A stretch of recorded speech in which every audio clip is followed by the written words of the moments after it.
The following clips were recorded by a worker doing his rounds inside what appears to be a large commercial supermarket, checking expiration dates in the deli and dairy section late at night, alone, under the hum of fluorescent lights. He'd been hearing strange noises for a while before he started filming, and he mentions it almost casually at first, like he's trying to convince himself there's a simple explanation. He walks the main aisles slowly, narrating his confusion, until he turns down a narrower aisle and finds a broken package lying on the floor in the middle of it, as if it had already fallen before he arrived. He's mid-sentence trying to figure out what happened when this happens. Watch. Es bien raro porque estoy checando mis caducidades que me tocó aquí en Salchonería y Lácteos, y curiosamente escuché que algo se cayó. Realmente no alcancé a ver qué fue lo que se cayó, pero sí escuché que se cayó algo. Ya desde hace rato se andan escuchando ruidos pues extraños, y realmente se cayeron unas galletas, creo.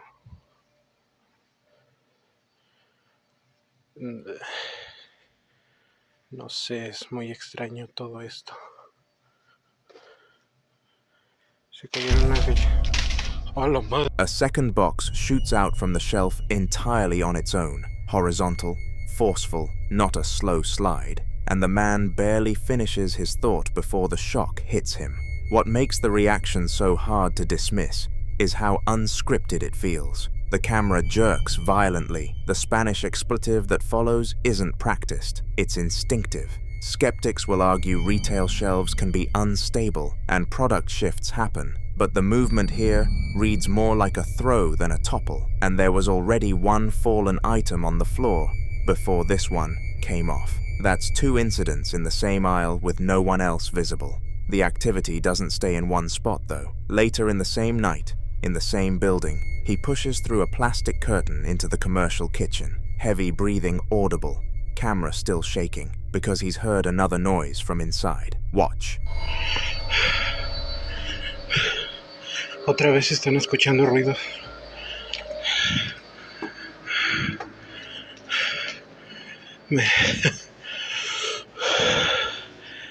Estaba aquí haciendo el recorrido, pero escuché un ruido aquí adentro. No sé si estaba crujiendo algo, o no sé si...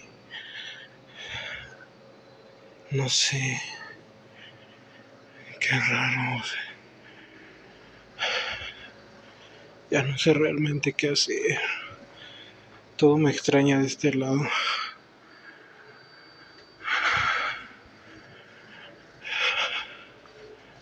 Ya no sé qué hacer. Ya realmente no sé qué es lo que voy a hacer. Ya no entiendo ni qué es lo que está...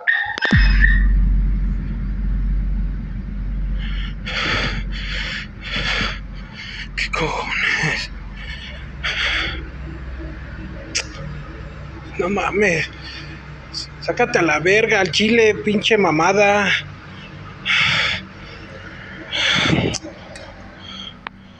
Su puta madre. ¿Qué es eso? ¿Hay alguien ahí?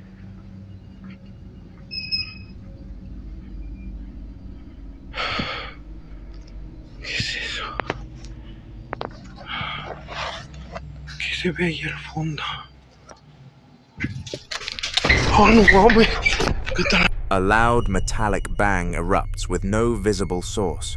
Then the industrial oven's control panel, previously dark, activates suddenly with all its lights flashing red. He swears, he backs away, and then he notices something at the far end of a narrow dark gap behind the storage shelves. Before he can make sense of what he's looking at, a large cardboard box is shoved off the shelf directly toward him, and the camera cuts to black on his terrified yelp. Some people who've watched this think whatever is present in that building is becoming progressively more aggressive, escalating from something passive, objects already on the floor, to something actively directed at him. Others believe locations like this, with repetitive overnight labor and the kind of energy built up in industrial spaces over years, can attract or generate activity that responds to being witnessed. What's clear is that by the end of that second clip, he's no longer investigating the noises, he's running from them.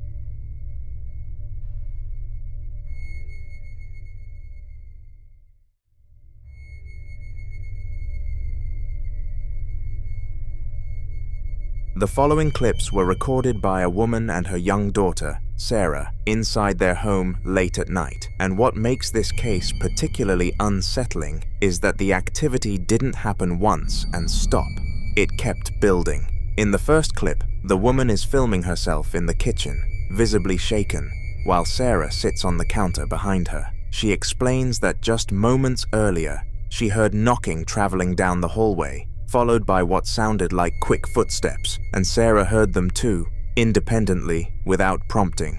The woman points her phone toward a dark hallway near the staircase, speaking in a hushed voice about shadows she's seen there before, figures that seem to peek over the banister and disappear. You can feel the tension in the way she holds the camera, steady but uncertain. Then, just as they're trying to calm down, Sarah suddenly reacts to a new sound. Listen closely. It's just really weird. We just heard.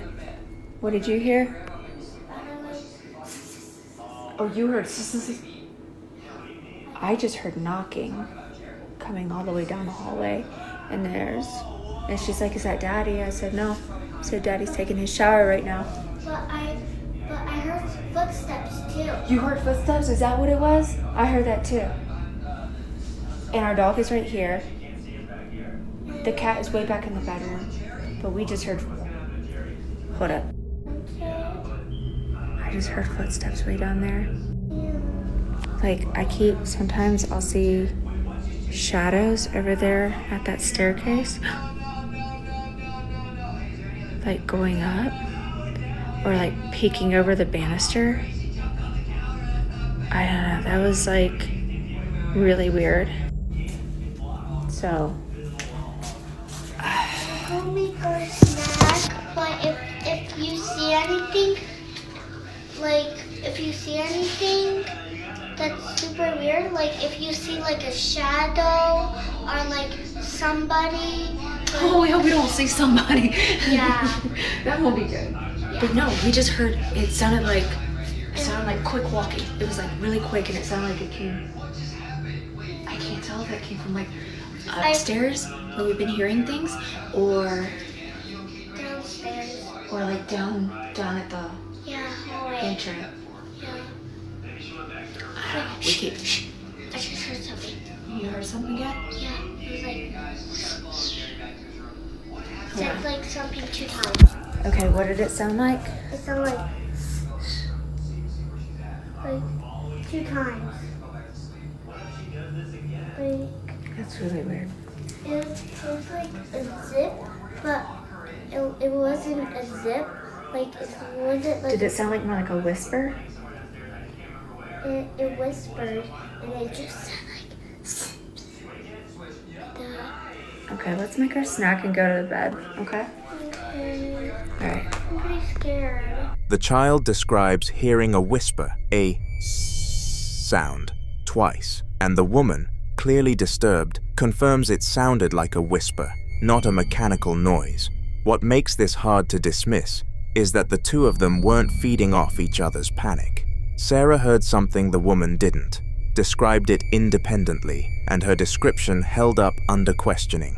By the end, both of them admitted they were scared, and they decided to just make a snack and go to bed. That decision became its own kind of horror. In the second clip, the phone is set down on the counter, and the camera is static as they move through the kitchen together. Watch.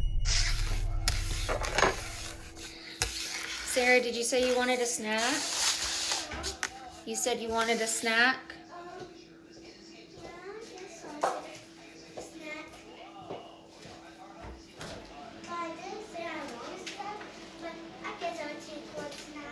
Okay. Can I help you do your fittings?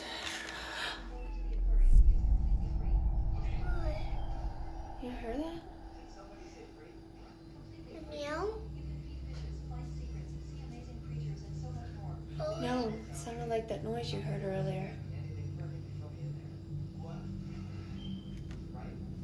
it's just like a rat. So We don't have that here. Let's go grab some other stuff. What else do you want?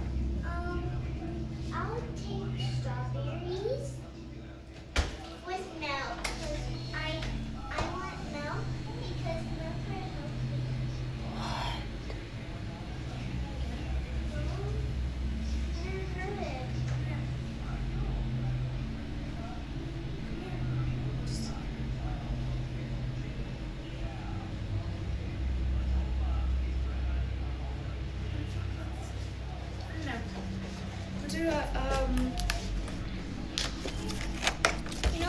healthy. We'll do a healthy snack together. Does that sound good? Okay, I'm gonna get on the table because I'm pretty scared because if you heard that noise, you heard it, cause I heard that like earlier. I heard it earlier, so while I was sitting there, I heard it. Yeah, you heard you said it sounded like a snake sound, but it sounded like somebody talking at the same time. I don't know. It was a snake or a what? But if you were talking, you don't know what.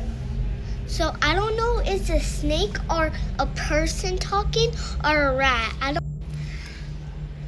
Okay, that was really weird. My phone just completely glitched. Yeah. It froze. Yeah. Into one spot, and I was like, "Whoa!" I got a weird. You got a shiver feeling? You got like a weird shiver vibe feeling that just like it feels. It's got like really cold in here. Oh yeah. That was really weird. Yeah, like I don't know. Was that like a snake, a person? I don't know, but I mean, like that was like the phone glitched. Yeah. She's telling her story, and it was just.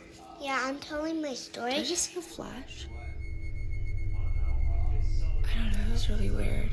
A loud, layered noise erupts from the direction of that dark hallway. Something that sounds like a deep growl, tangled with a metallic screech, aggressive enough to make the dog look up too.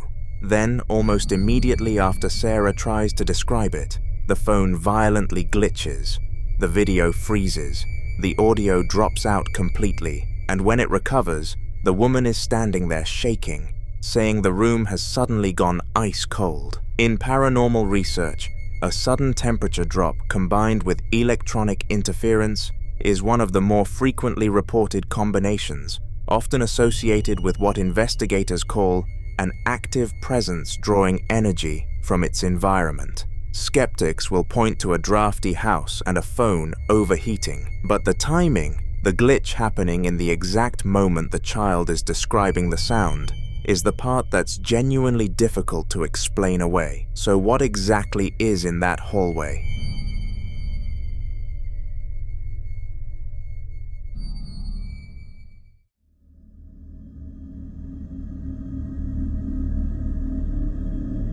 Now in this next video, a man is alone at night inside what looks like an office break room or storage area, filming in complete darkness, and he's already terrified before anything even happens. He'd apparently been telling people something strange was going on in this room, and nobody believed him, so he went back in with his phone as his only light source, breathing heavy, scanning the space. Then the sound started. Watch.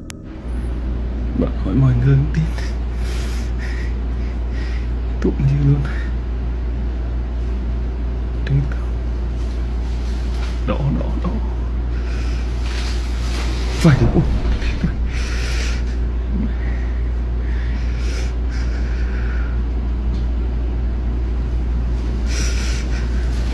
Ít bay.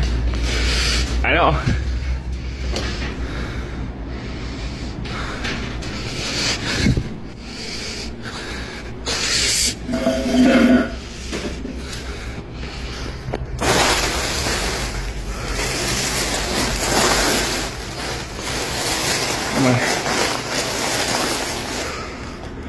First, there's a rustling in the dark, then a loud bang that sends him scrambling for the light switch. Once the room's lit up, He pans around and the camera settles on something sitting on top of the metal lockers, a large red bag of snacks. That's when it moves. No one near it, no vibration you can point to, no draft. It just scrapes forward several inches on its own, with an audible sound that makes him recoil immediately. He reaches out to touch it, almost like he needs to confirm it's real. Some viewers think an animal could explain the sounds in the dark, but that bag moving in a fully lit, clearly visible room is a lot harder to explain away. What do you think was in that room with him?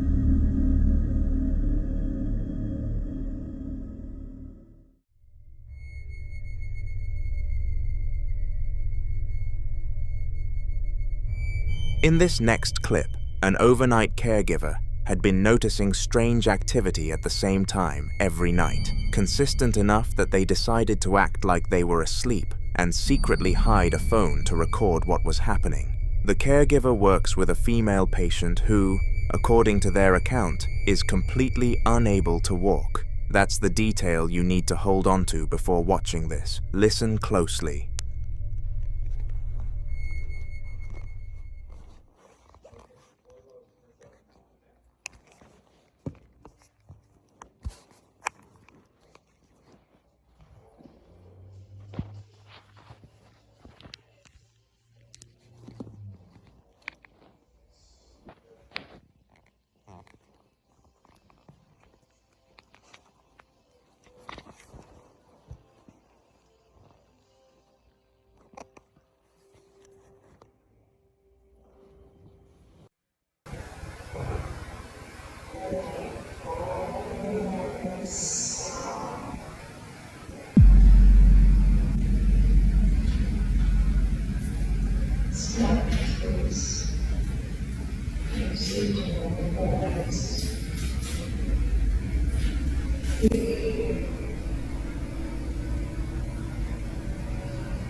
A woman steps partially into the doorway from the adjacent room, hunched forward at the waist, hands resting on her thighs, staring directly toward where the caregiver is lying. She doesn't move, not a flinch, not a shift in weight.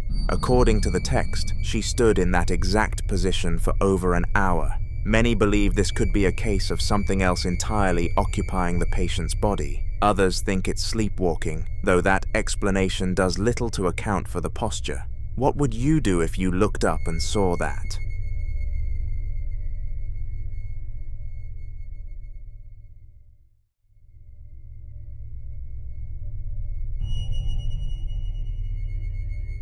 This next video was shared by a lady whose brother had just moved into a new place in Texas, and within what appears to be the first day or two of settling in, before the furniture was even properly arranged, things began moving on their own. The mattress was still wrapped in plastic, the dresser hadn't been placed yet, and according to the person filming, something was already making itself known inside that apartment. Watch.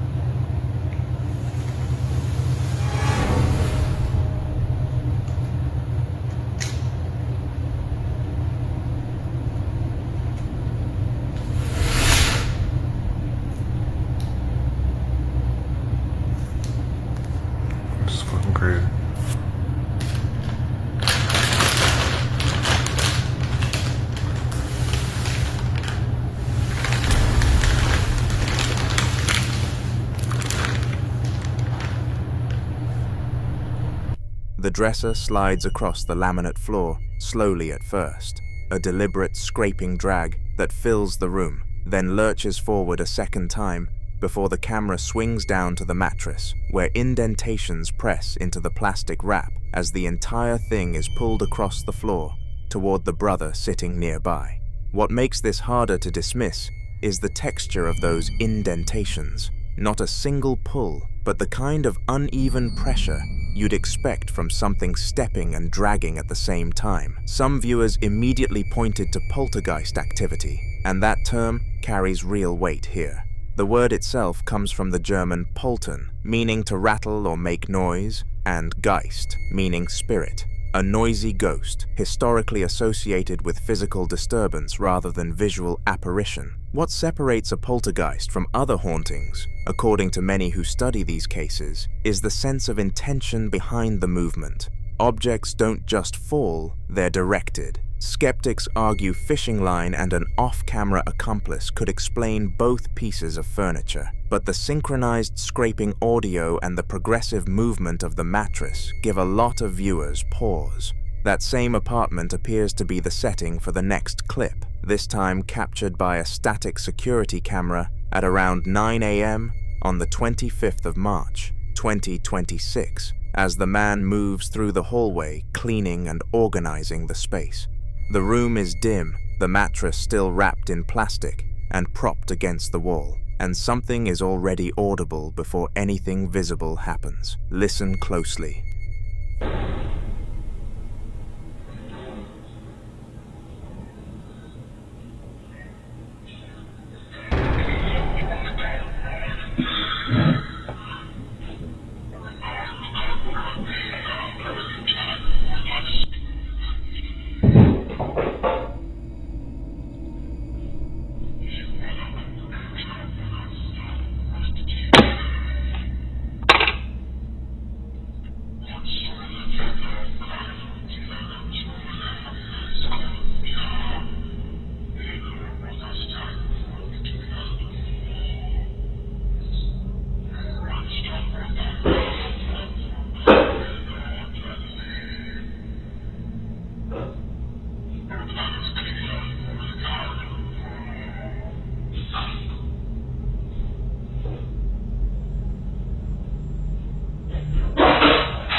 Beneath the ambient room tone, a constant layered stream of distorted whispers runs through nearly the entire clip.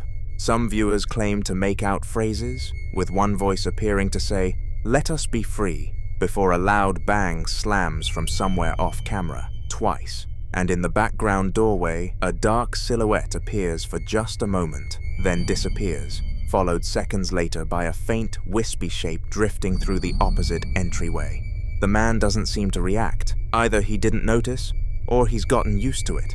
The whispers themselves are strange because they don't behave like environmental audio. They layer and overlap in a way that some describe as electronic, almost processed, which has split viewers. Some believe the apartment is genuinely saturated with something, while others think the audio was added in post. But then there are those bangs, and that silhouette, and the fact that both clips exist from the same location. Whatever moved that furniture on the first day might not have stopped. The question is whether that presence is content to stay in the background, or whether those whispers were a warning of something still building. You tell me. The following clip was recorded by a girl on her 15th birthday. The house was full of relatives, music playing in the background, wrapping paper scattered across the floor as she laughed and unwrapped gift after gift. At one point, she picked up her phone to film a short video for her school friends, wanting to show them one of the dolls she had just received. But before she could even finish the video, something happened. Watch. Bueno, aquí les presentamos a la muñeca de Betty que se la regalaron a sus 15 años.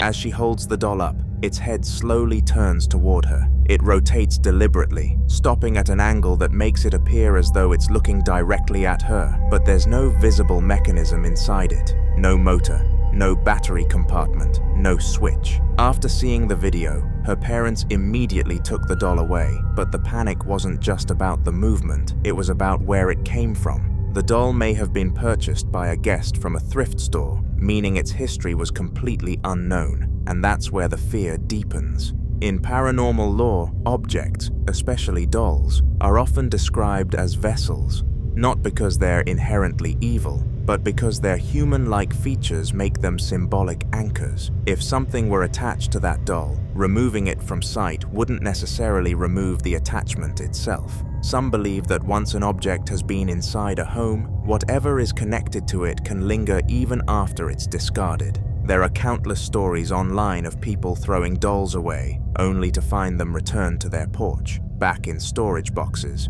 or replaced by unexplained activity inside the house. Others claim that after attempting to burn or destroy items like this, the disturbances escalated, lights flickering, doors opening at night, shadows appearing more frequently. If you were in that situation, if you saw that head turn on its own, what would you have done? Would you throw it away and hope that ends it? Or would you try to cleanse the house? I'd love to hear your thoughts.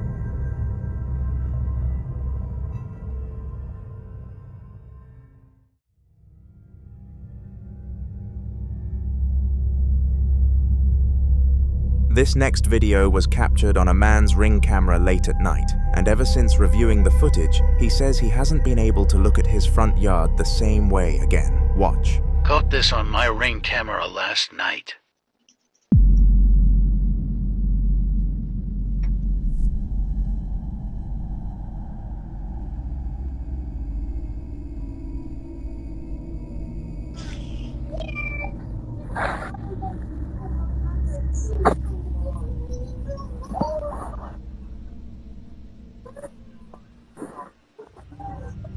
The movement started from here, and what immediately stands out is the way it moves. It doesn't scatter or disperse like dust caught in infrared light. It holds its shape. The outline remains strangely consistent, almost compact, as it floats forward. Many viewers initially suggested it could be dust, pollen, or an insect passing close to the lens. But typical dust particles caught in night vision tend to expand, blur, or fragment as they move. This form doesn't behave that way. It travels in a controlled path, maintaining structure before slowly fading from view. But that's not the only unsettling detail.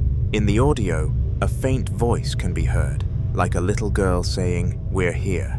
The footage was recorded around 3 a.m., and at this time, no kid should be outside playing. Investigators sometimes warn that entities may mimic children's voices to seem harmless, drawing attention or curiosity rather than fear. But the phrase itself is unsettling. We're here, not I'm here, plural. If it was a trick of the audio system, it's an incredibly eerie coincidence. If it was a child's voice from somewhere off camera, why does it sound so close to the microphone? And if it wasn't either of those things, then what exactly was floating across his yard that night? And if that voice truly said what it sounds like it said, then the question isn't just what was there, but how many.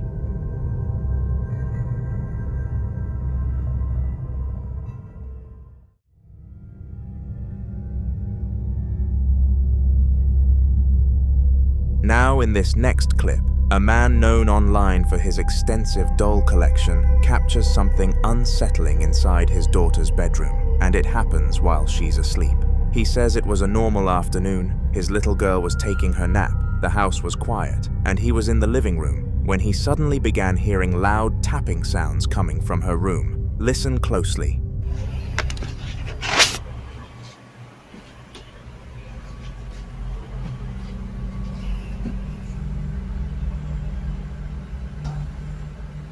What is that? See, it ain't my daughter because she's snapping right there on the bed.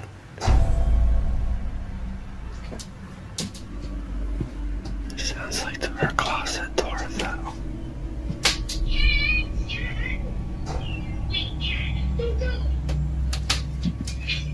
Try not to wake her up.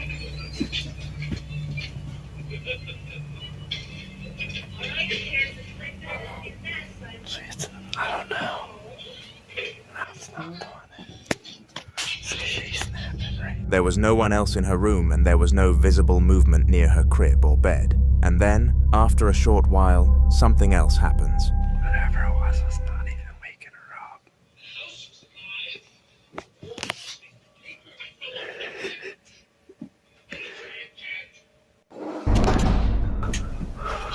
Yeah, nah.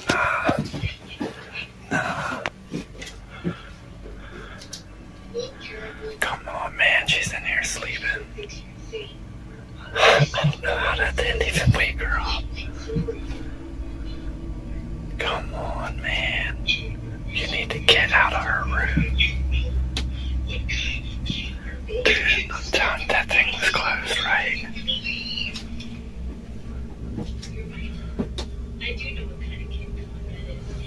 Come on, man. Now why is she sleeping? Man, I am good on that. You need to get out of her room.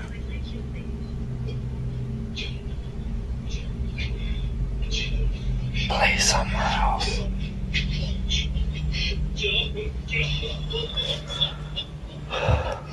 What the man?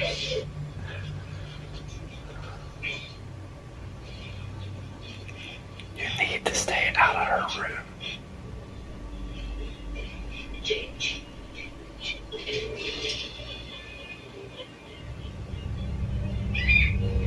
People familiar with this family already know that the man collects dolls, dozens of them, many antique, some with glass eyes, some displayed throughout the house.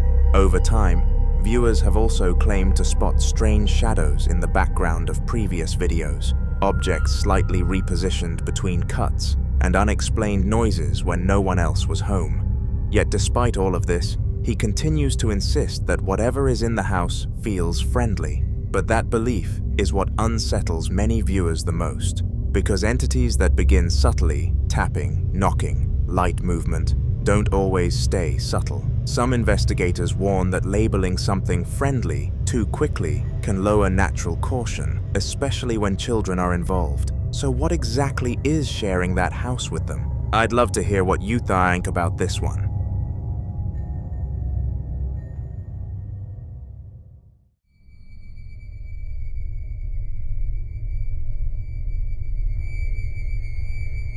The following video is about a man who claims the activity in his home became so disturbing that he eventually had to leave and stay at his girlfriend's house just to get a break from it. It started with small disruptions, unexplained bangs in the middle of the night, doors clicking shut when no one was near them, and lights that would suddenly shut off and remain off for several long, deliberate minutes before turning back on by themselves. He describes those moments as the worst part, standing in complete darkness at 4 a.m., waiting, feeling as if something was intentionally holding the room in silence before restoring the light. Then one morning, around 4 a.m., he woke up to the sound of laughter clear enough that his first instinct was to assume it was his TV, but when he checked, the television wasn't even on. Some viewers tried to analyze his situation, but to prove that it wasn't just the house, he decided to leave for a few days and stay at his girlfriend's place. He believed that if the disturbances stopped, then the house was the source.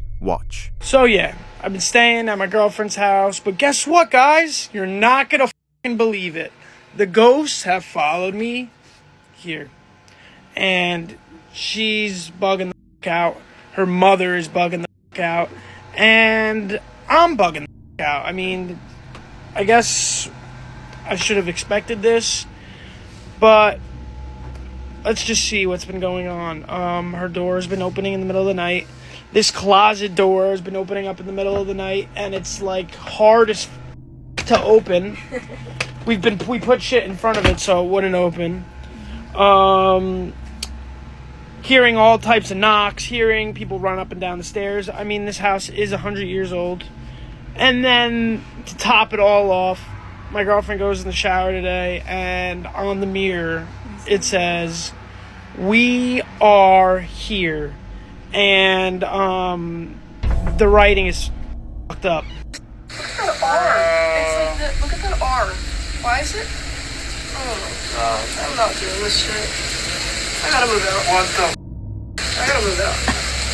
Yeah, so that was on the mirror. I mean, it looks like anybody could have written that, but in person, the way it was written is mad weird. It's like squiggly lines. Her mom tried cleaning it with Windex and it wouldn't come off. And then after all that shit happens,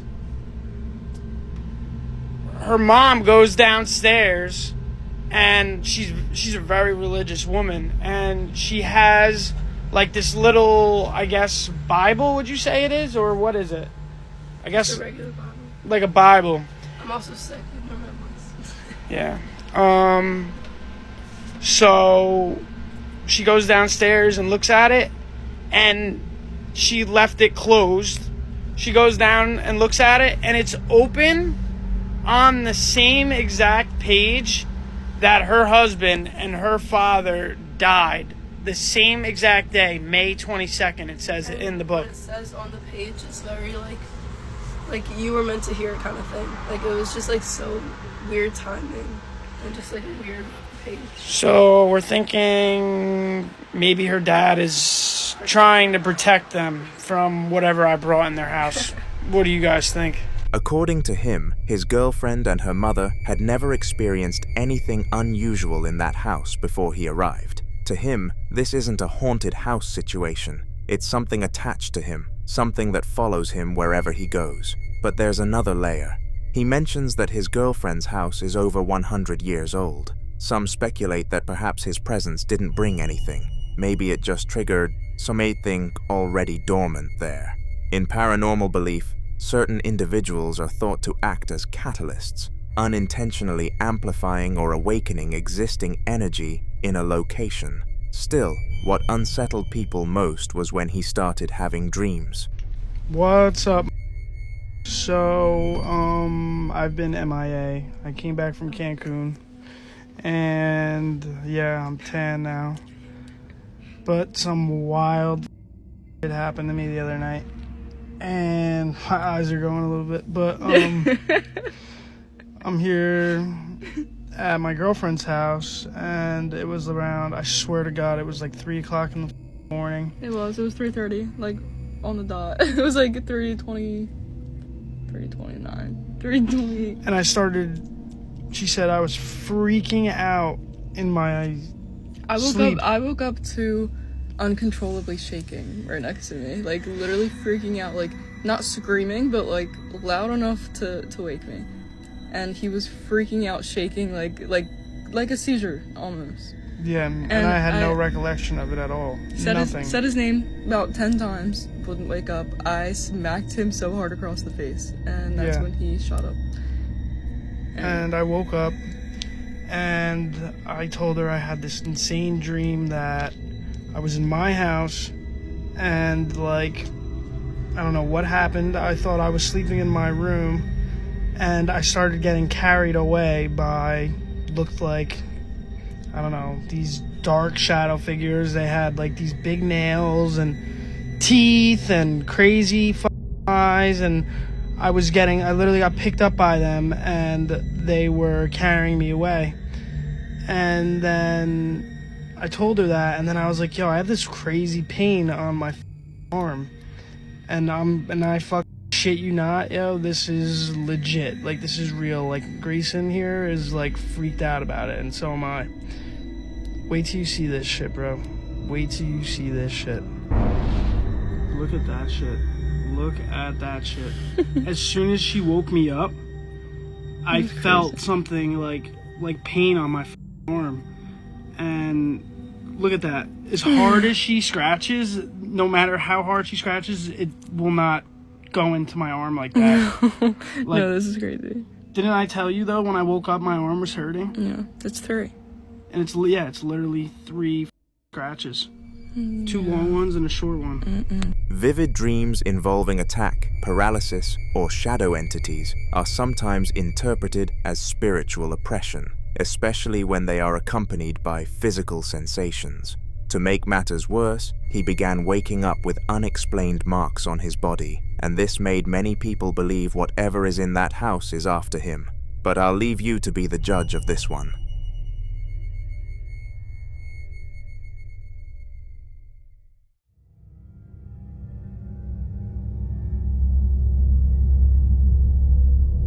Now, in this next video, a man is simply filming an update for his followers. He explains that he's recently been uploading more political clips instead of his usual original content because he lost hours at his job and is currently searching for a new one. According to him, political topics are easier to gain traction with, and right now, views matter. While he was filming, this happened. Watch closely.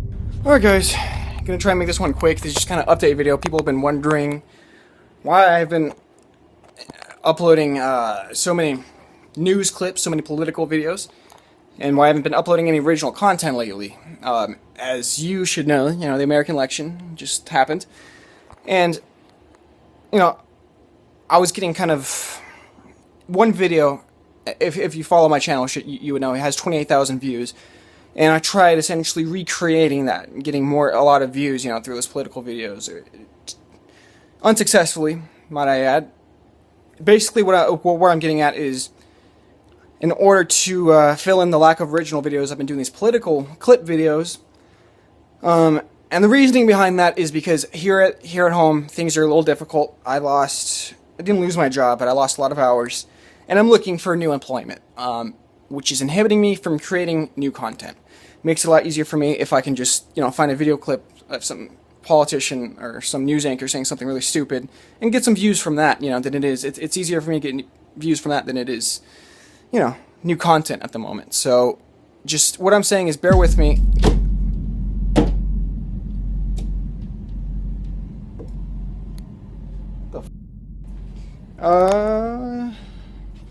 Yeah.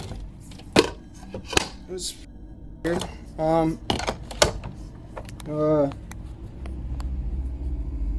Got that on tape. Yeah, that. I know you guys aren't gonna believe that really just happened, but as you can see, there's no one in the room with me here. I've kind of chose this room because it was the only room in my house without someone in here. Yeah, that was guys. This isn't. It's a string, right?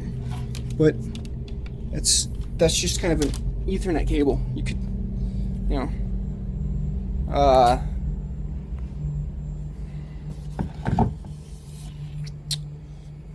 Hey guys, that was pretty weird.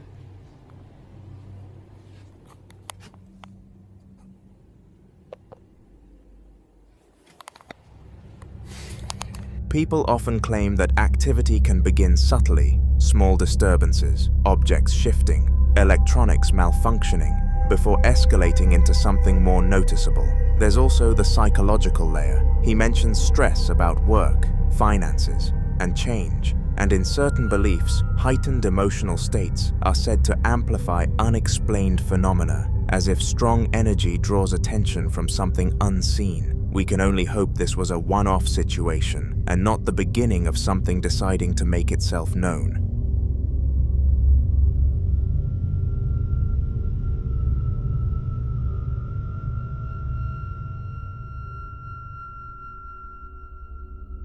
In the following clip, a group of paranormal investigators acquire 2 dolls from separate owners who both claimed the objects were responsible for disturbing activity inside their homes. According to the previous owners, one of the dolls had been linked to persistent knocking sounds that seemed to follow it from room to room. Lights would flicker whenever it was moved, and one family claimed they repeatedly found it repositioned in places they were certain they hadn't left it. The second doll, the one dressed in a red cloth, was reportedly associated with whispering sounds at night and sudden cold spots that formed specifically around the shelf where it sat. One owner even said her child refused to sleep in the same room with it after insisting the doll blinked.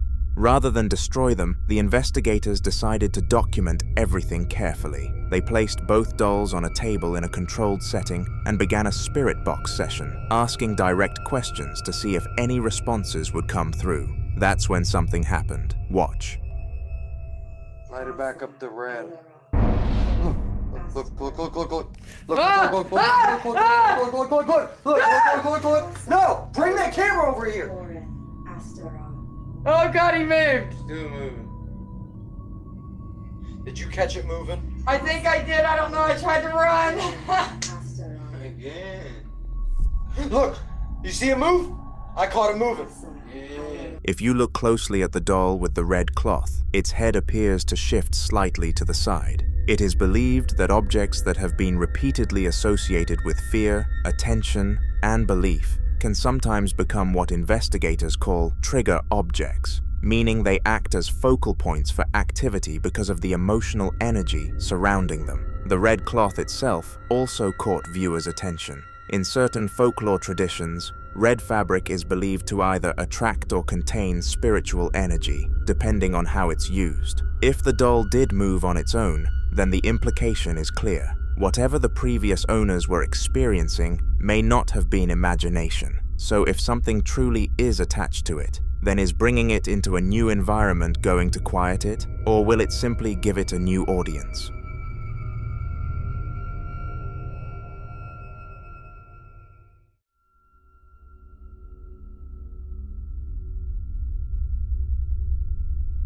Now in this next video, a man named Chris and his wife decided to install security cameras throughout their home after weeks of increasingly strange activity that neither of them could logically explain. It started subtly, small things out of place, the dog staring into corners of the room and growling at nothing visible, footsteps echoing faintly down the hallway after midnight. A few times, they heard what sounded like someone shifting their weight in the living room while they were upstairs.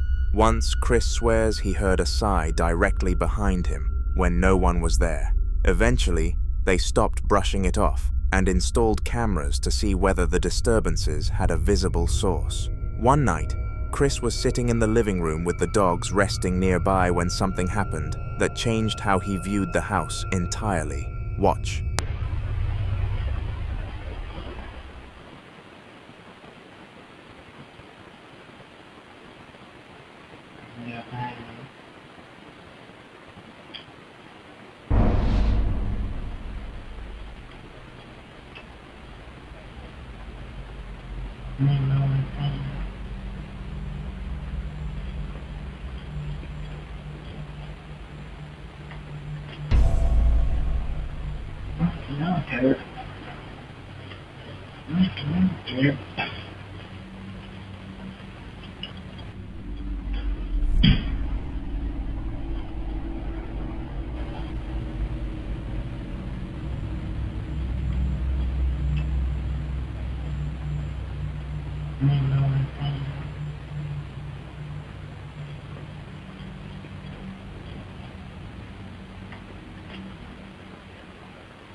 In the footage, a chair begins to tilt backward as if someone were physically leaning into it, applying steady pressure with their weight. What makes it more unsettling is the dog's reaction and how they immediately become alert. And then there's the earlier activity, the footsteps, the sigh, the dogs reacting to empty space. When you layer those experiences together, the chair becomes harder to dismiss as coincidence. If someone unseen truly leaned back into that chair, then the implication is chilling. Chris may not have been alone in that living room, but until more updates are shared, this remains a mystery. The following video was recorded by Ben Bauer and Zach Bryant, who returned to an abandoned factory they had previously explored, a place already surrounded by disturbing rumors, including reports of paranormal activity in a history tied to tragic events, including suicides that many believe may have left something lingering inside the structure. As they approach the building, preparing to enter, something immediately feels off. Watch.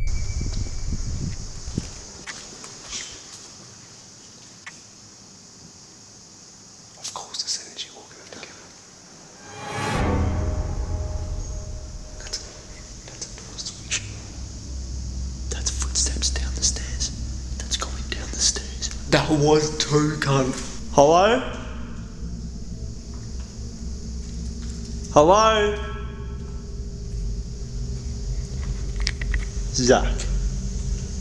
Oh my god. That was walking down. It was.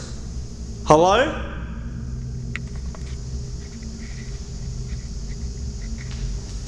That's it. No, that's walking. Bro, get out. Right, no, that's walking. Before they even make their way inside, they begin hearing footsteps, clear and deliberate, as if someone is already moving around inside, despite the building being completely abandoned. Eventually, they find a way into the building, pushing further inside to investigate, but the deeper they go, the more the atmosphere begins to shift. Strange noises begin to surface, subtle at first, then harder to ignore. Watch. I didn't hear anything. Check the footage when we get over. Oh, what the I can't remember if things were like this when we were here. No, I don't think it will. Bro, look at the water. That was mumbling. I just said, Yeah.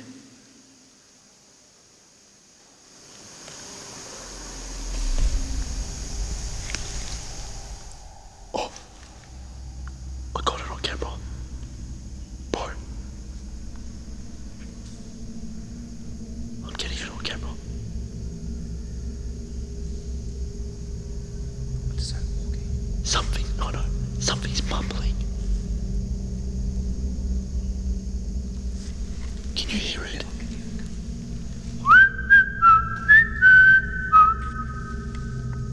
Is it? Bro. Oh. Bro. I feel like someone is here. Yeah, very now. Wait. Don't you know? They call out, trying to confirm if someone else is inside, repeating themselves, waiting for any kind of response. But the silence that follows feels just as unsettling as the sounds themselves, because whatever is there doesn't answer. It only listens, and that's when they make a decision that many viewers immediately questioned. Instead of backing out, they decide to provoke a response. They bring out a Ouija board. Watch.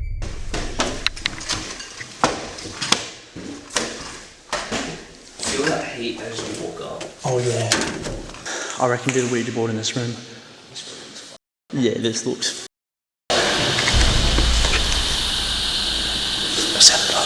Knocking? Yeah. It sounded like boom. That was knocking. Was it? Bro. Are there any spirits here with us tonight? Move to yes.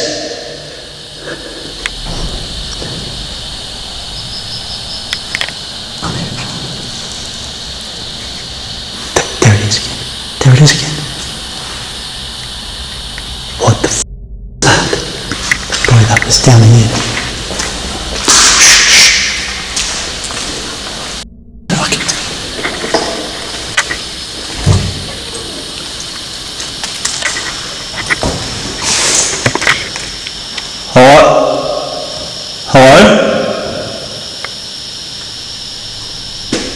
Using a Ouija board in a location already tied to death and heavy history is something many consider extremely risky because rather than simply observing, it opens the door to interaction, inviting anything present to respond, to engage, to make itself known more directly.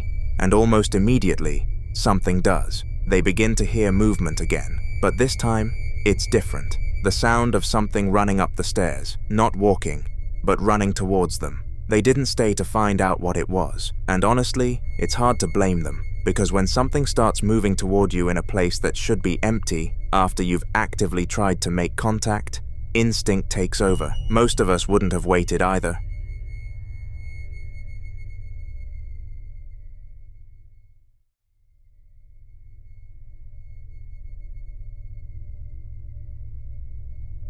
This next clip centers around a moment that likely would have been dismissed instantly if not for one thing, the camera capturing it in real time. A young boy in a wheelchair is moving through what appears to be a quiet area, casually recording, with nothing unusual happening at first. Nothing that would make anyone expect what's about to appear. Watch.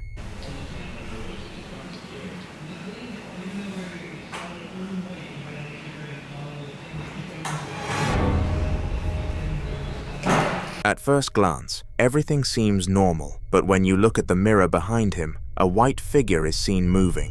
Some viewers believe this could be a classic apparition, a presence that doesn't fully manifest in the physical space, but becomes visible through reflective surfaces, something that has been reported in various paranormal accounts, where mirrors seem to act as a kind of window rather than just a reflection. Without this footage, without that one moment captured in the mirror, this would have remained just another story no one believed, something easily brushed off or ignored. But now there's something to look at, something to question, and something that still hasn't been explained.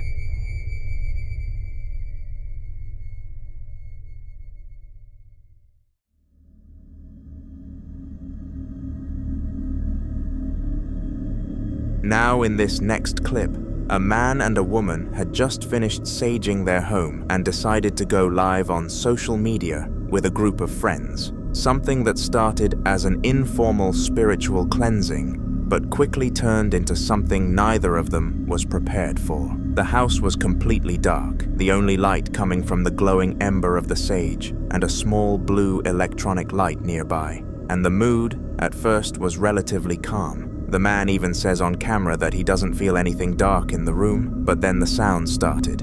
Watch. I don't feel anything dark in here. Do you? No. It's probably because we're not like. Please leave. Or get out of here. You're not welcome here.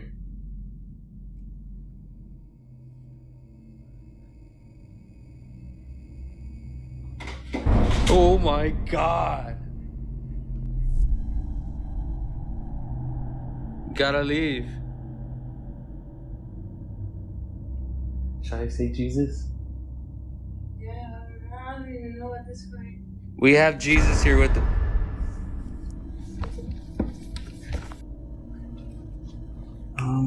Where's my keys? Okay, let's go.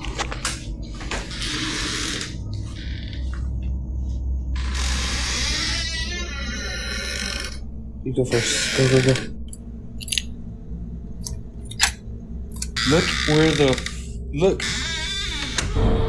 Look where it's at now. It's behind the couch.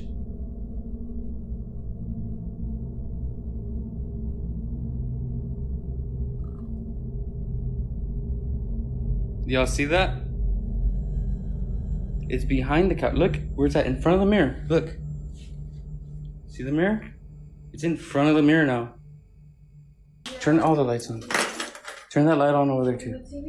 I'll turn it on. A sharp metallic clatter at first, almost dismissible, followed by an extremely violent crash, erupting from somewhere off camera, loud enough to make him yell out and grip the phone. He held his ground, addressing whatever was in the room directly, telling it to leave, even asking if he should call on the name of Jesus. and then, mid-sentence, a heavy thump cut him off entirely. That second sound, the one that interrupted him, sent him running. Both of them left the house for over an hour, but here's the thing. When they came back and unlocked the door, the sage stick, which had been sitting near the blue light in the center of the room, was no longer there. If you look carefully at where it's glowing, you can see it's now positioned near the mirror. Some believe this is a direct response to the spiritual cleansing, that invoking protection, especially through religious invocation, provoked a reaction rather than resolved one. Others think the object moving is the more unsettling detail, because it suggests something wasn't just making noise, it was interacting. So what do you think moved it?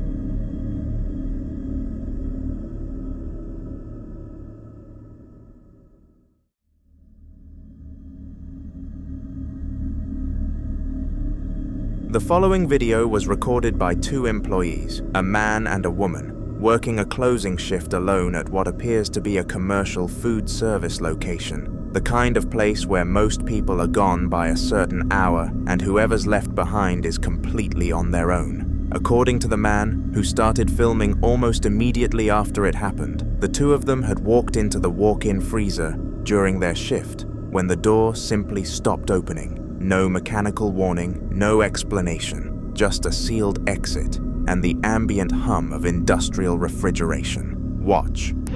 We're the only two on shift and we are trapped inside. Literally push. Okay. Oh my god, stop. See? Damn. We are, oh wow, it's oh my real god, dark. Oh my god, oh my god. We are literally trapped in the walk-in. Ready? Look. Push hard, push hard. I am. Oh my gosh. So, this is what the spirits do in this store. I can't breathe. Okay. So, I'm out of breath. Am I that out of shape? Spirit, is there a reason that you're doing this right now? Did we do something to upset you? It is so cold. Oh, I'm freezing. Okay, so this is some of the stuff that happens. So we're just gonna wait until it's done. The man presses his full body weight against that large, grey, insulated door, and it doesn't budge. And then the overhead light shuts off entirely, leaving the two of them in the dark with only the woman's phone flashlight cutting through the cold air, their breath visible as vapor, and 6 rapid knocks echoing from somewhere they can't identify. He addresses the darkness directly, asking the spirit whether they'd done something to upset it, and the almost casual way he says it, like he's had this kind of conversation before, is what makes the moment feel less like a stunt and more like something these two already half expected. What's harder to dismiss is the sequence of that knocking, because it didn't come from the door they were pushing against. It came from somewhere else inside that enclosed space, and by the time they share that nervous laugh at the end of the clip, nearly every viewer in the comments had stopped treating it as a coincidence. In the next footage, things don't calm down, they get more structured. Watch. It's 4:58. We're gonna call another employee and try to get him to come in if this doesn't open in time. You better pick up, I'm so cold. Every time we tap. Wait, what if I tap 3? Now you won't flicker the light? Really? Hello? Oh, okay.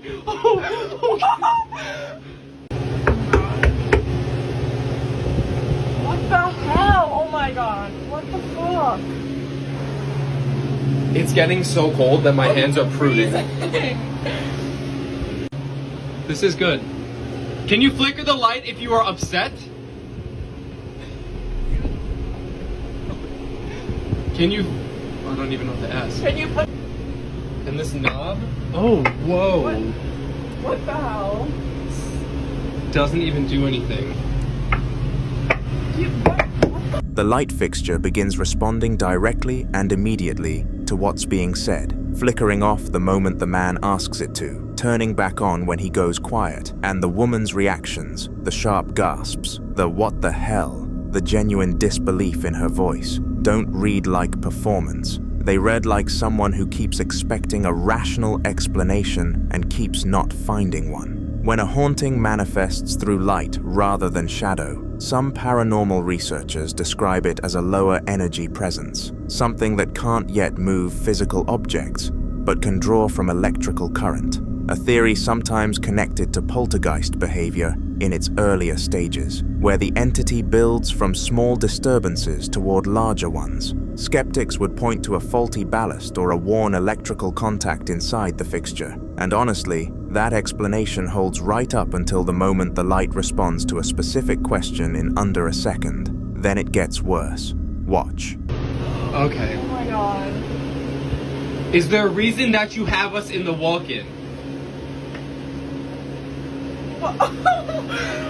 What? Oh my.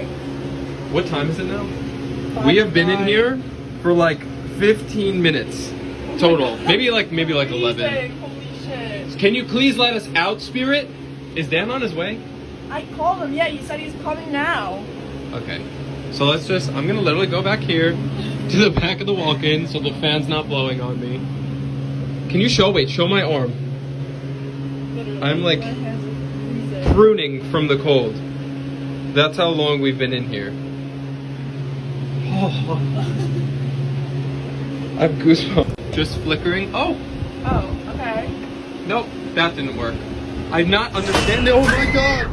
They ask the spirit directly whether it has a reason for keeping them inside, and the light flashes on in what feels like an answer, then later flickers erratically, while a cardboard box launches off the top shelf with a force that sends both of them into genuine panic. That box didn't slide. It came off with momentum, and the timing, right as the light was going haywire, and one of them said, "I don't understand this," makes the sequence hard to chalk up to vibration or uneven shelving. Some people watching these clips have started using the term poltergeist, which comes from the German words for noisy ghost, and traditionally describes an entity associated with physical disturbances, thrown objects, slamming doors, disrupted electricity, often linked in folklore to emotionally charged environments, or, in some traditions, to a specific living person in the space acting as an unwitting focal point. Whether that framework fits here is something you'd have to decide for yourself. The escalation continues into the next clip, and this is where it crosses into something more physical. Watch. Oh my god! Okay, okay, I'm back under here. The light's like off now. I know.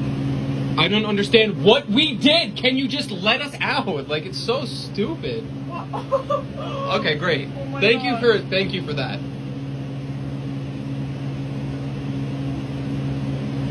Is there a reason that we're in here?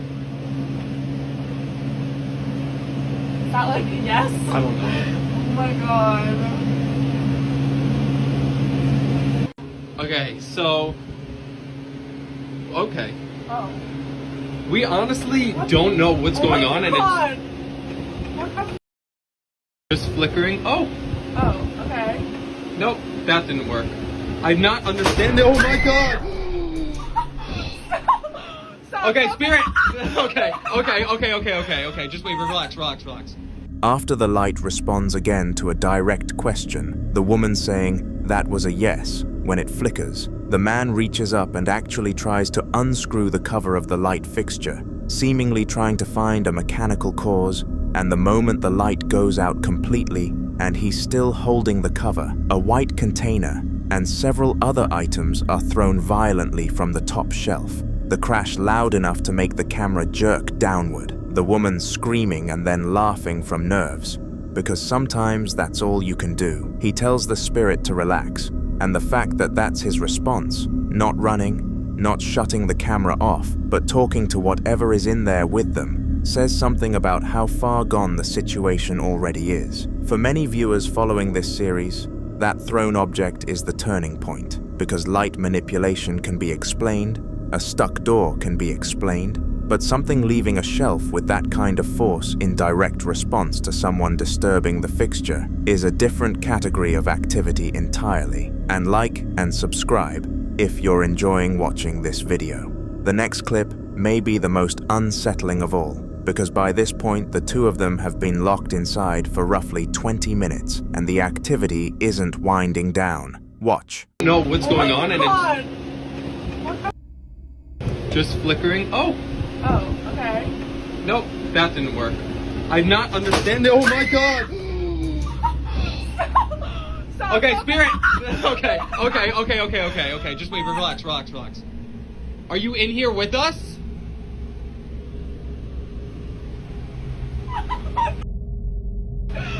Oh my god.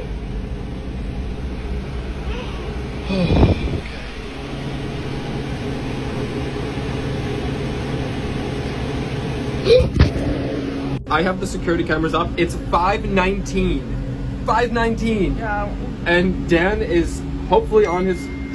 Wait. Dan is a minute away. Thank God. Oh my gosh. Yeah, because he probably has no service.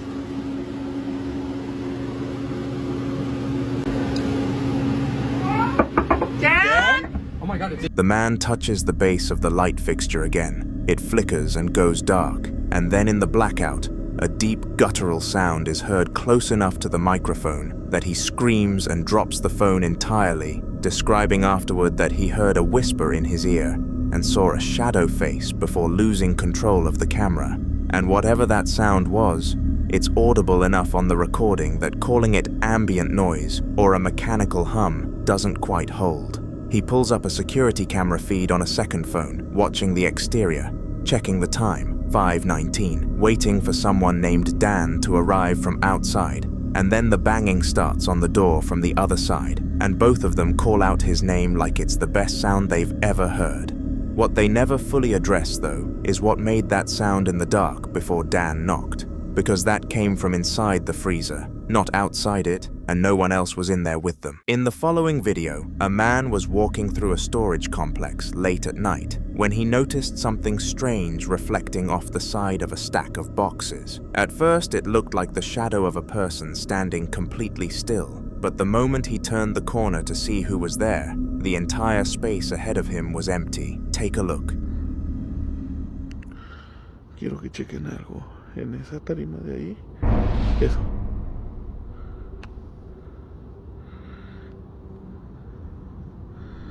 Y chequen, estoy yo solo.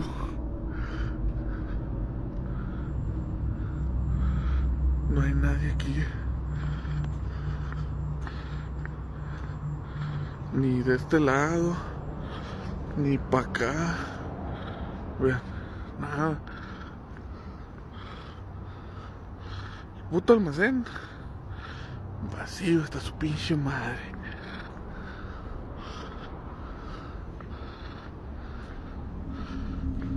He slowly walks down the long, stretched aisle between the rows of storage units, sweeping his light left and right as he passes each gap.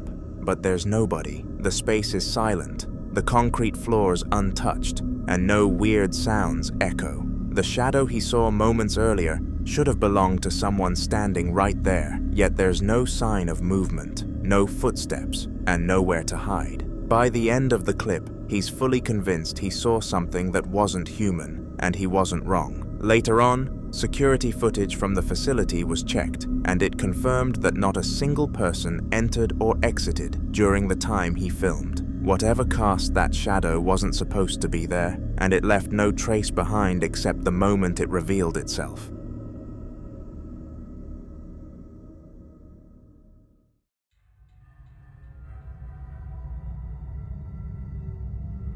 Basements are the most likely place in somebody's house to be haunted, and for Taz, that idea has basically become a daily reality. Activity in his basement has picked up so much recently that he now films every single time he goes down there, just in case something happens. This time, he was carrying a load of laundry down the stairs, trying to act normal, even though he admits the place never feels empty. A ghost lives in my basement. Activities have picked up, so I decided to record every time I go down there. This time I caught it on video.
He sets the laundry on the counter, the camera catching the whole room behind him while he starts sorting through clothes and loading them into the washing machine. Everything is quiet for a moment, just the sound of fabric rustling, until something in the background suddenly moves. A bright yellow object sitting on the wall shifts on its own in a very obvious way, like someone nudged it.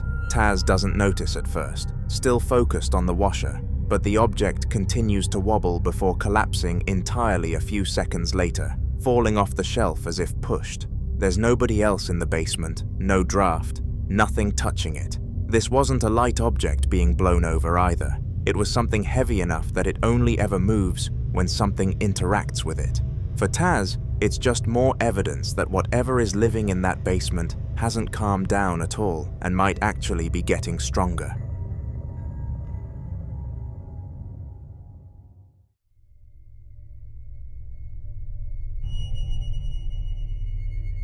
In a haunted housing complex, the Scottish Ghost Company returned to one of the strangest locations they've ever investigated, an abandoned multi-house property where they've had responses before. It's just the two of them, a man and a woman, walking slowly through the empty rooms with nothing but their flashlights cutting through the darkness. They remind viewers that nobody else is anywhere in the entire complex, and the silence around them feels impossibly heavy. Eventually, they step into a room they call one of the most active spots in the building and greet whatever spirit might still linger there. They ask if it can open the door for them, half expecting nothing to happen, but of course, something does. Hi everybody, I know you can't see us very well, but we are here. Hi! Hi. We are alone in a building which, sorry, I'm just going to turn you around. Yeah, we are alone in this old warehouse complex. We have set up a room video. We've been live on Facebook and we've had quite good responses from a door moving on its own in here. So the only other living person is the security guard, who is about 3 buildings away. So there's absolutely nobody except us in the whole area. So we've heard so many loud bangs in here. So we're going to try and do it again. Hi Spirit, we're back again. Is it? There we go. Well, when we left this, it was open. It was wide open. Spirit, if you're still with us, I know I said I wasn't coming back. Could you... I'm so impressed with what you were able to do. Can you open the door, please, if you're still with us?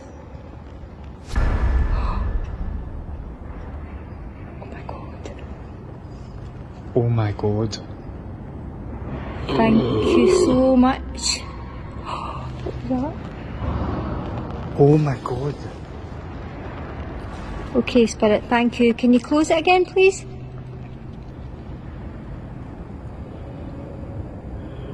Close the door over, please. We're really impressed. Thank you. Thank you. Oh my god. Well done. Now... A moment later, the door begins to move, slowly and smoothly, swinging fully open without a single creak. Both of them stare with wide eyes, shocked, but keeping surprisingly calm as they thank the spirit. Then they ask if it can close the door again multiple times, but there's a brief pause before the door gently pulls itself shut, the same smooth movement as before. The whole interaction is clear, controlled, and impossible to explain, but at least the investigators and I got content.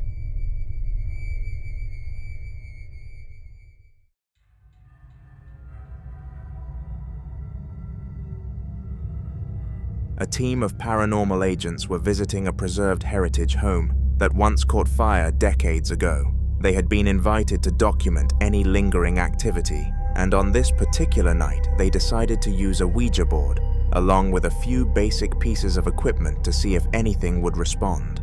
The room was calm at first, quiet except for the soft beeps of their devices checking for movement or EMF spikes. Take a look. Stephen was a name that we had come to know throughout our time there that could potentially unravel some of the story that we had come to find out.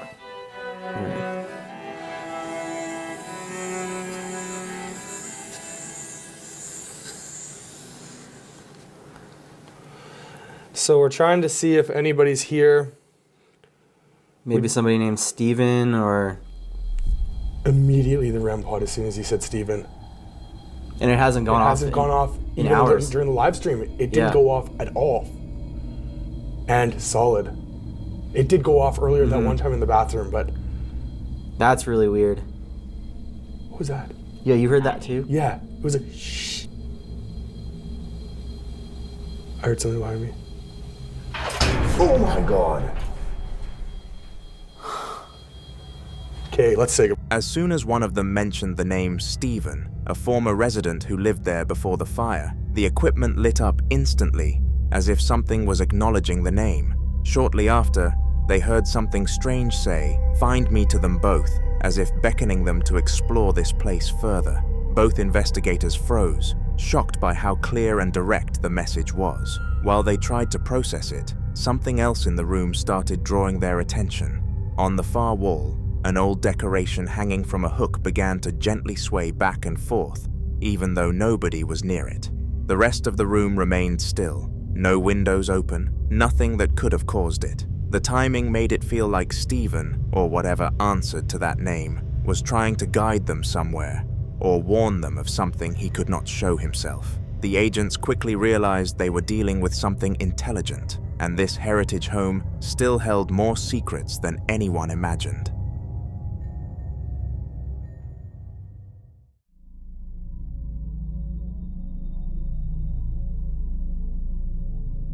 It started as one of those nights where the silence feels heavier than sleep, and this guy at Camp Shields in Okinawa, Japan, could tell something was off the moment he sat up in the dark feeling watched. He had just thrown his helmet toward the door where he swore the presence came from, and now he was talking into the empty room like he expected something to answer, almost pleading for the ghost to show it was real. It had already woken him up, so why not continue? I didn't just see a hand. You mad or what?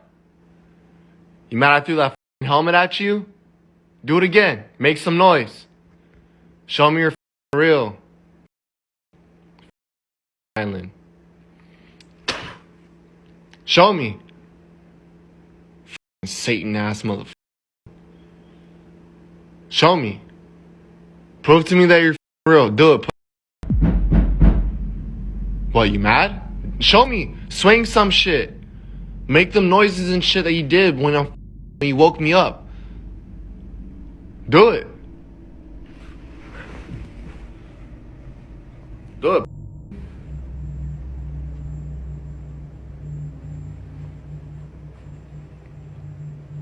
Do it.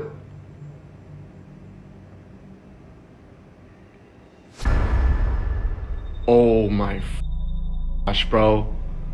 He waits, hears knocking like the ghost is getting mad, and an orb crosses the screen.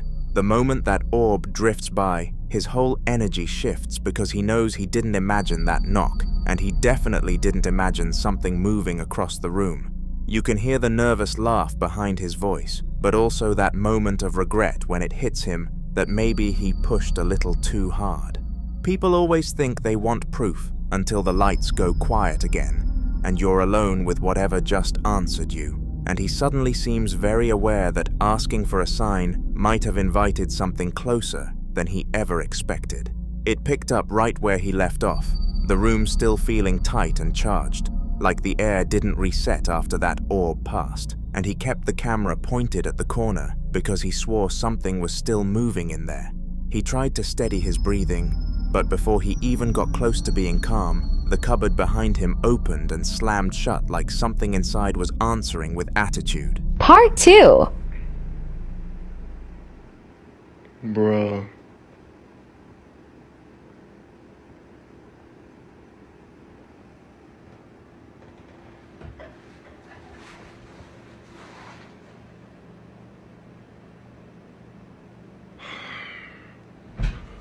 Hey!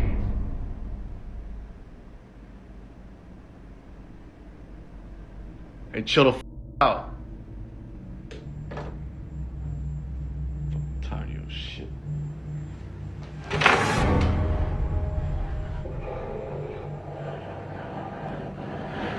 Hey! Cut that shit off.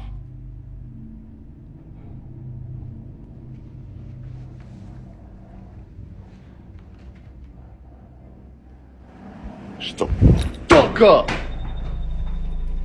He turns, trying to get a good angle while filming as 2 knocks hit from inside the cupboard. He tells it to chill the fuck out. Then a harsh scraping sound erupts, followed by something falling to the floor. The sound sends him spinning back toward the camera, because that scrape was way too real and way too close for him to pretend it was nothing. And you can hear in his voice that it is no longer curiosity pushing him forward, but straight up panic holding him in place. There is this moment where he just freezes, staring at the cupboard like he is waiting to see if whatever is in there is going to come out. And you can tell he knows he crossed a line. He had asked for proof, and now it felt like something was trying to claw its way into the room just to give it to him. And that regret hit him harder than anything the ghost could throw.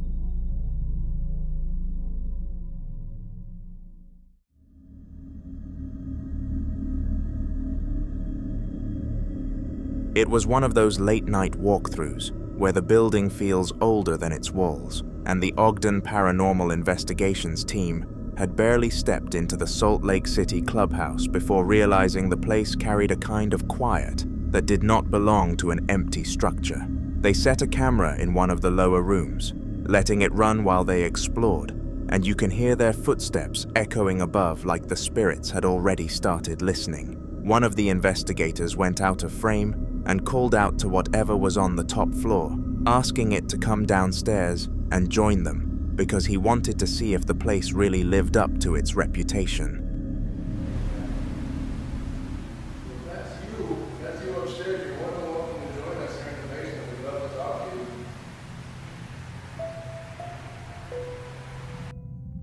Right after I ask the spirits on the first floor to join us downstairs, an anomaly moves from the top of the screen towards the basement staircase.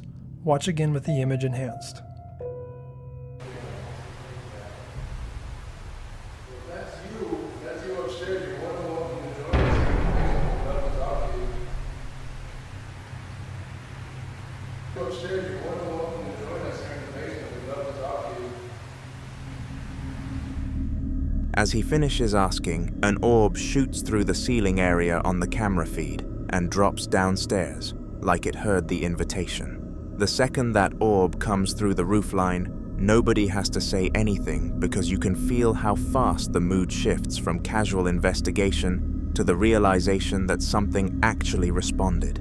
The investigator who called out suddenly sounds unsure about his own words, and the room feels heavier, like whatever moved through the floor did not come alone. Moments like that remind them that sometimes the spirits do not wait for permission. They take an invitation as a door opening. Upstairs, the camera had been running quietly, pointed down the dim hallway where the team hadn't walked yet, and the air up there already seemed thicker on the recording, like something was hovering just out of frame in the doorway. The investigators were still reacting to the orb dropping through the roof downstairs, completely unaware that the upstairs feed was catching something even stranger.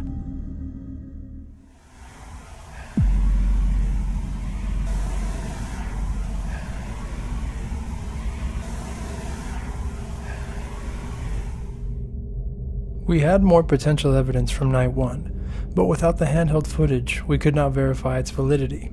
However, that does not take away from an experience Jocelyn will not soon forget. The empty hallway sits still for a few seconds before a soft but clear voice says hello near the camera. The moment that single word comes through, it cuts through the silence in a way that doesn't sound like an echo or a creak, or any of the usual building noises they're used to, and it feels more like a direct acknowledgement from whatever they had called down. It's the kind of greeting that doesn't feel friendly or hostile, just aware, like something wanted them to know it heard the invitation and was deciding whether to follow. And when the investigators later reviewed the footage and heard that hello, you could see the realization hit them that they weren't just exploring a haunted clubhouse, they were talking to something that was willing to answer back. The following video was recorded by paranormal investigator Frank, the creator behind Franco TV, a channel widely known for his solo overnight explorations of abandoned locations most people refuse to enter, places with violent histories, forgotten tragedies, and reports so disturbing that even experienced investigators often avoid returning alone. Yet Frank has built his reputation on confronting these places directly, documenting whatever might still be lingering in the darkness. This time, he returns to a monastery he had investigated once before, a place long surrounded by unsettling rumors, where locals claim former monks practiced rituals that went far beyond prayer, and where some believe certain areas were permanently sealed off after unexplained incidents involving members of the clergy who reportedly began hearing voices, seeing figures, and behaving in ways no one could explain. And ever since its abandonment, people who pass near the structure at night have reported the overwhelming feeling of being watched, as if something inside never truly left. Just seconds after arriving, Frank immediately captures something deeply unsettling. Watch.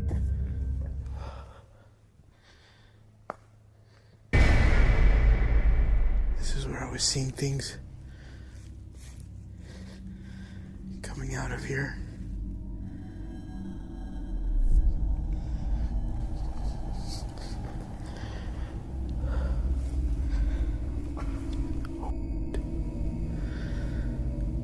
I just got a sound. That's where my car is. Oh.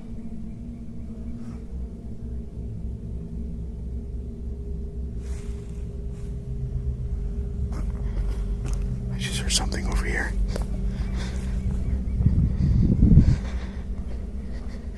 I feel so vulnerable right now. Oh God, it is so cold. Next time I come out here again, I'm gonna have to layer up. In the darkness, what appears to be a pair of eyes reflects, like something was watching him. And even when he went into the monastery to escape whoever or whatever was watching him, something else happened. What the hell is that? Oh my God.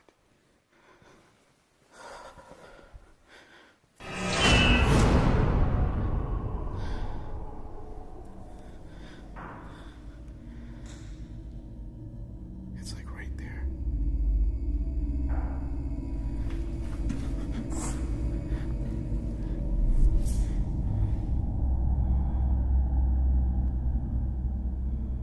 It's coming from inside here. For sure, it's definitely coming in here.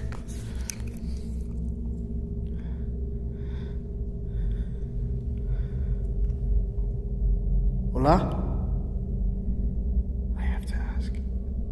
What if there's somebody in here?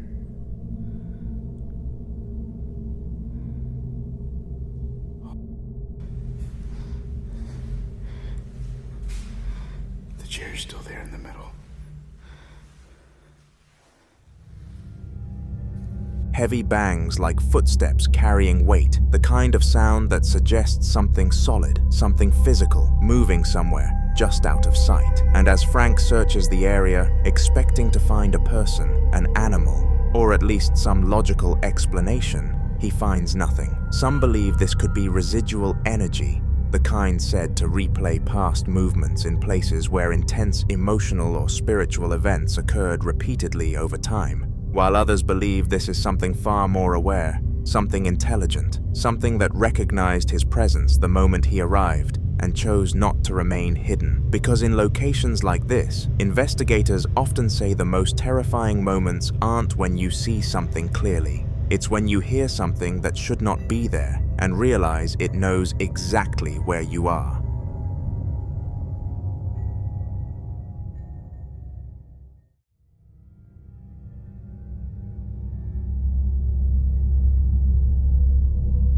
This next video was recorded during a paranormal investigation in a small town in Jalisco, Mexico, at an old hacienda currently undergoing renovation, a property that, according to locals, carries a history far darker than its crumbling walls suggest, with rumors stretching back generations about buried money hidden somewhere on the land, valuables supposedly concealed during times of conflict, and even more disturbing claims that human remains were discovered on the property years ago, though no one seems to agree on how they got there or who they belonged to. One local resident who grew up near the Hacienda described experiences that still unsettle him to this day, especially involving the main staircase, where he would hear slow, deliberate footsteps climbing upward, step by step, as if someone was making their way to the second floor, only for the sound to suddenly stop midway, leaving nothing there when he went to check. No person, no animal, just silence, and a heavy feeling that he was no longer alone. When the investigators arrived, they carefully explored the property, documenting each room, each hallway, each corner where something might be hiding. But for hours, nothing significant happened, and despite the oppressive atmosphere and the constant sense of being watched, there was no clear evidence of movement or presence. And eventually, believing the night would end without incident, they began preparing to leave. But just as they were about to go, something changed. Watch. Una que está aquí y que es la que se ha manifestado. Esta oración fue para ti y para todas las demás entidades que se encuentran aquí. Yo creo que es momento de retirarnos porque... ¡Ay, no mames, no mames, no mames! ¡Ay, güey! ¡No mames, yo vi algo! Vamos, ven. Algo se asomó aquí. Ven, por favor, algo. Córrele. ¡Ay! No mames, ¿qué hay aquí? Córrele, Meli, ven. Ay, no mames. Es que yo aquí vi que se asomó algo, te lo juro. Ay, ¿quién anda aquí? Yo ya no sé. De verdad. No hay nada. Ay. No, vámonos ya. Vámonos con cuidado. Es momento de irnos. Con cuidado. Ay, no. Yo ya quiero salir de aquí, vámonos. Ya no podemos quedarnos más, de verdad, es momento de irnos.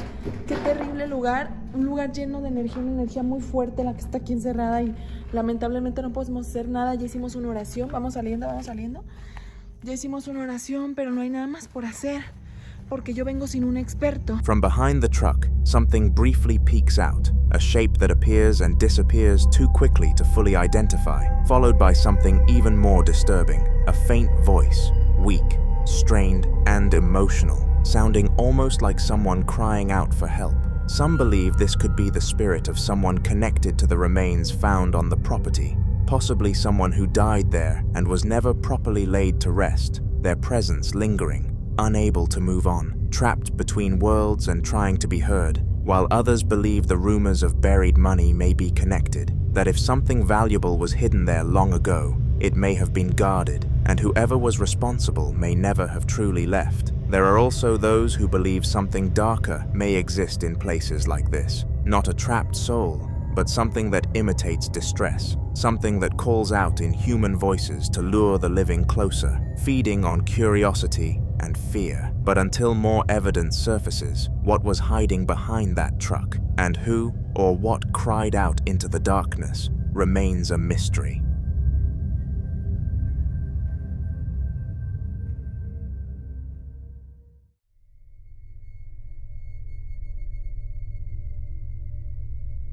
Now, in this next clip, a man named Samuel, who works at ESTE Villahermosa Hospital, captured a disturbing incident after months of staff, quietly complaining that strange and unexplainable things had been happening throughout the building.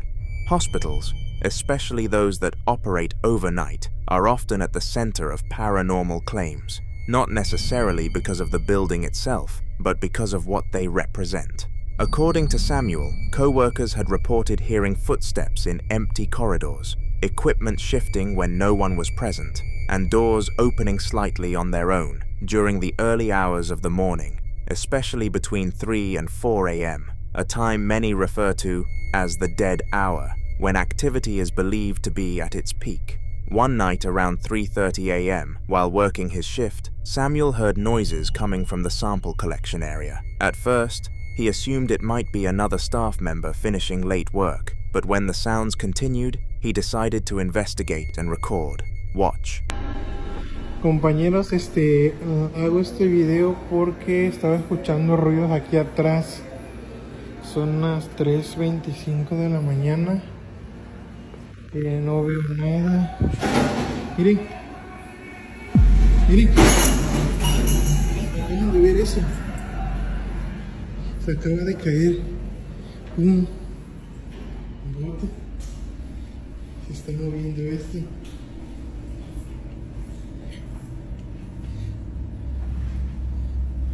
No veo nada.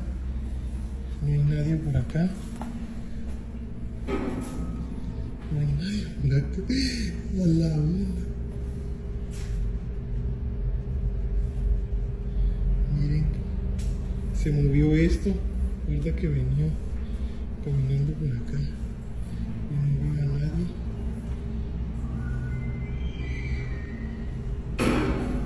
Miren. Miren. Miren. Miren cómo se mueve eso.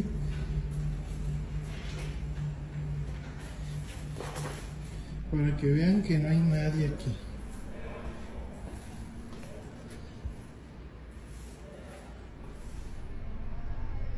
Objects can be seen moving and falling off on their own.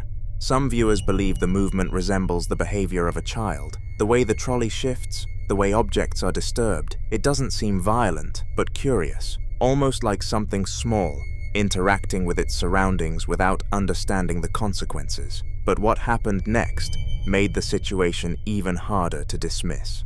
Samuel later reviewed the hospital's security camera footage, hoping to find a logical explanation. Instead, he captured something else. Watch.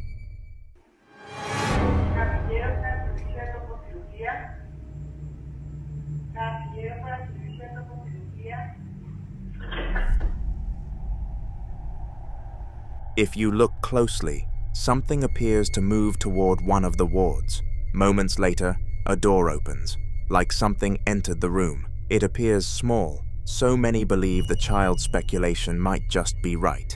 But until more footage emerges, and until someone finds a clear explanation, whatever Samuel captured that night remains unexplained.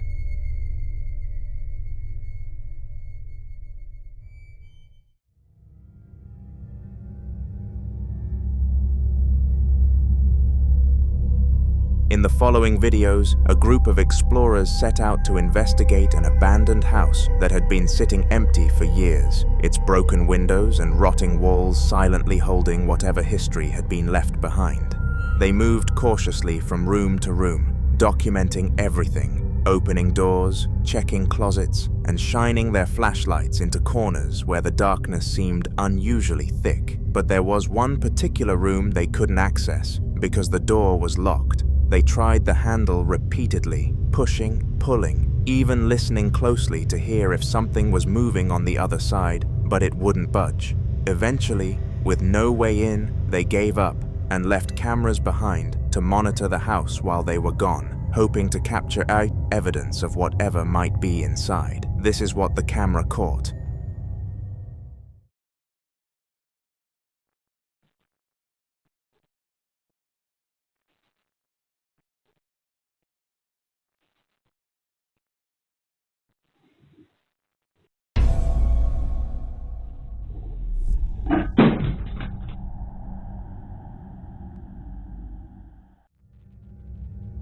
An object inside the room suddenly falls over. What makes this moment disturbing is how it was positioned. It wasn't hanging off an edge or placed somewhere unstable.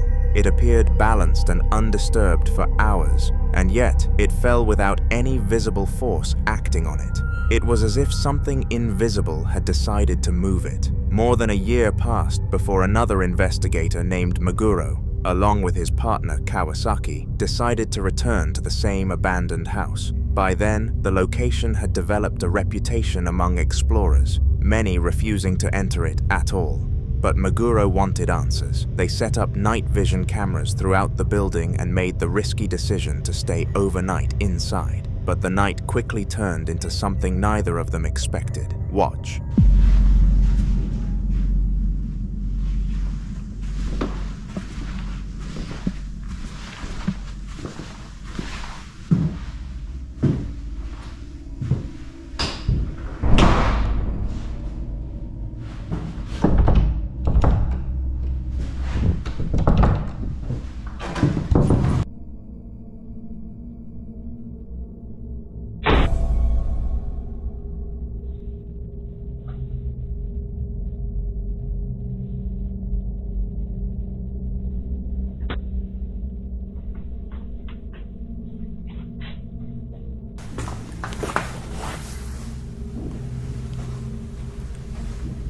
花くん。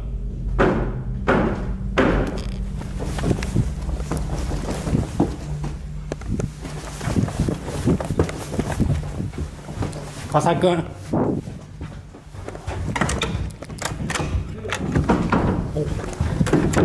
笠井くん。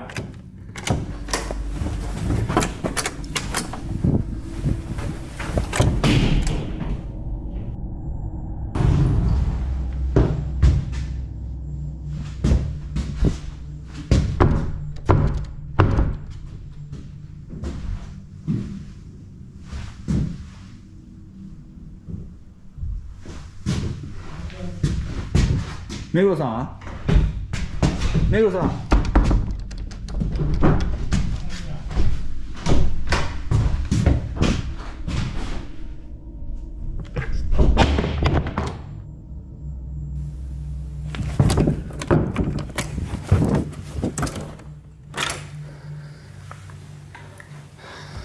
笠井くん。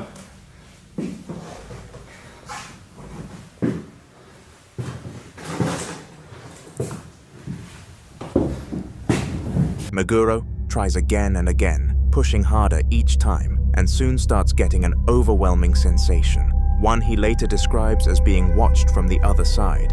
And then there's the chair, a single chair that wasn't there earlier, but at the time, what was important was opening the door. After several tense moments, the door finally opened, and Meguro later describes the moment as something he will never forget. Watch.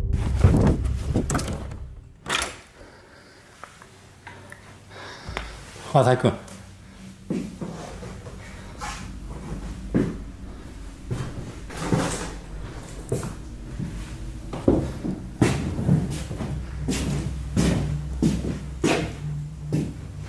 Hasaiくん。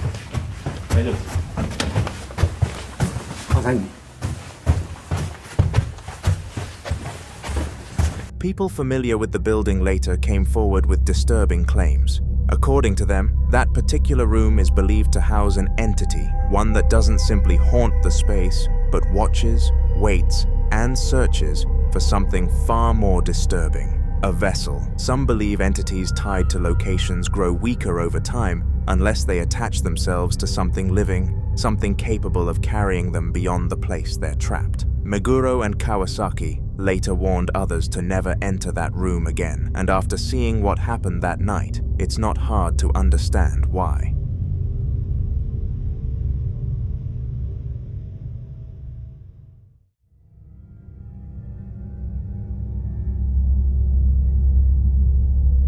This next video shows Amanda Sanders, a woman who says the activity inside her home has been escalating in ways she can no longer ignore. At first, the strange things only happened occasionally, subtle enough that she could convince herself there was a logical explanation. But recently, everything changed, and the disturbances are no longer confined to the middle of the night. They're happening in broad daylight, while she's fully awake, fully aware, and unable to dismiss them. What makes this even more unsettling is her dogs. According to Amanda, her dogs have been behaving in ways she's never seen before. They refuse to enter certain rooms. They hide under the bed for hours. Sometimes, they stare into empty spaces and quietly whimper, as if reacting to something invisible standing right in front of them. Sensing something wasn't right, Amanda began recording more often, hoping to capture proof. And during one of those recordings, this happened. Watch.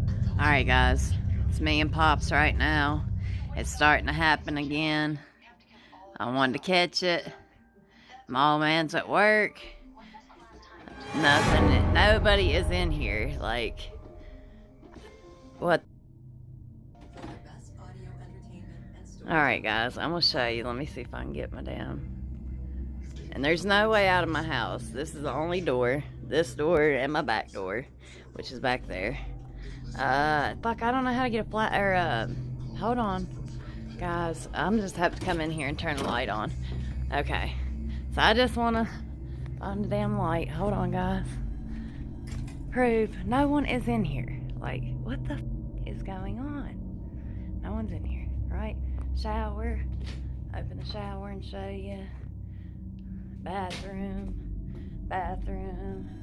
No one's... Oh, shit.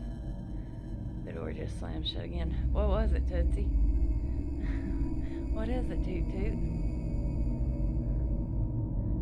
Something slammed the door on you, buddy? Come here. Where you going? Okay. Anyway, this is a closet. I can't even open the door on that side. I'll leave it open. Hold on. This is my closet. Please excuse me. Vern, are you fucking with that door? Oh my god. What the f, dude? I don't know.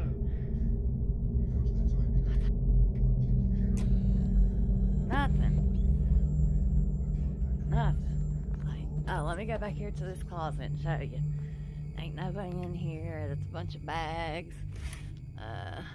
Like, there's nothing in here. Let me open this. What the fuck?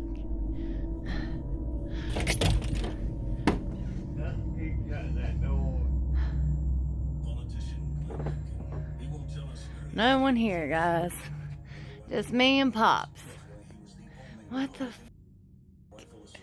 And the dogs, obviously. Hey, Daisy. What's going on, crazy? Woo!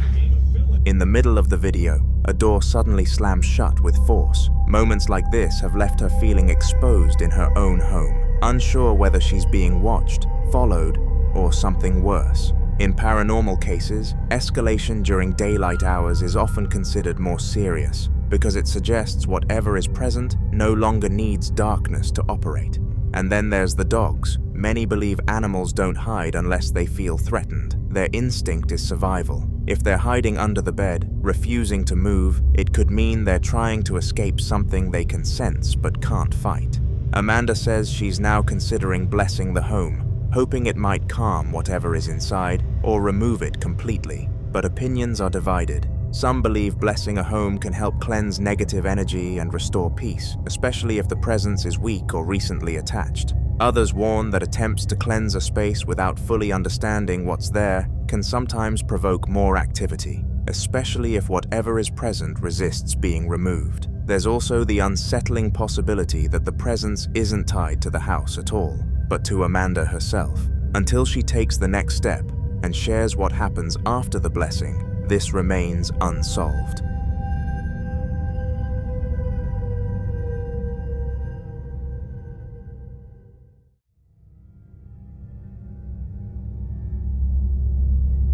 This next video shows a disturbing series of unexplained events experienced by a man inside his own home. Events that didn't begin suddenly, but built up slowly over time until they became impossible to ignore.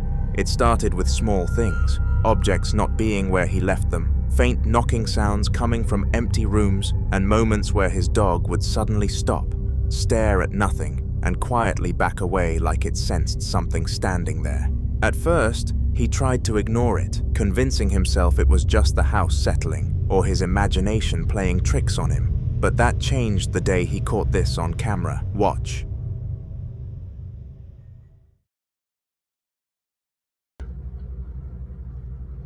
This is camera recording.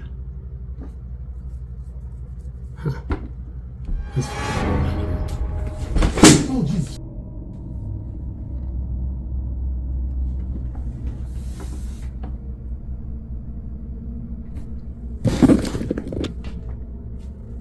Dude. The mirror that had been placed securely against the wall suddenly falls on its own, but things didn't stop there. Another time, he captured something even more direct.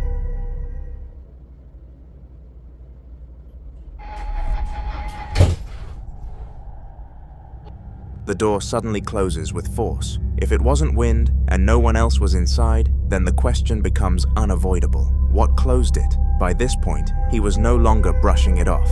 He knew something wasn't right. Then one afternoon, shortly after arriving home, he heard loud banging noises coming from inside. Instead of ignoring it, He immediately set up his camera. Watch this. Banging noises in here. So that's why I'm setting up the camera right now to find out, what the fuck it is. Max, shut up. Anybody here?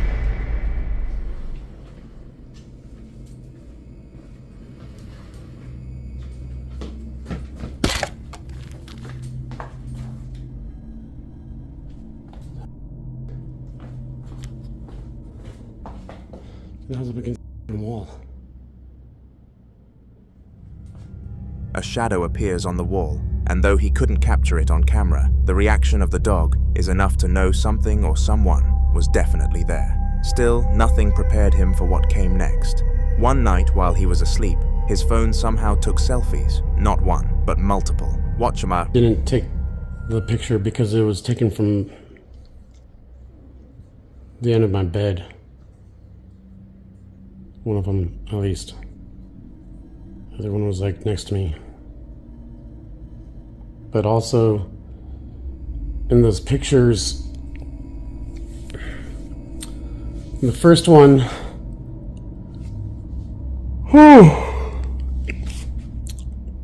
sorry. In the first one,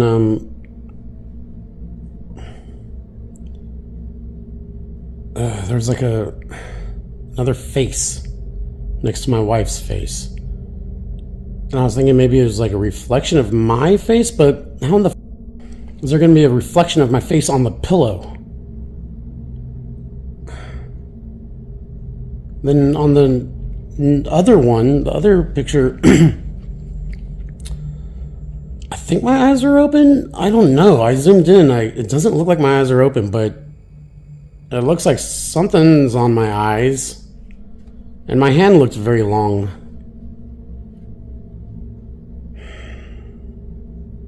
Yeah.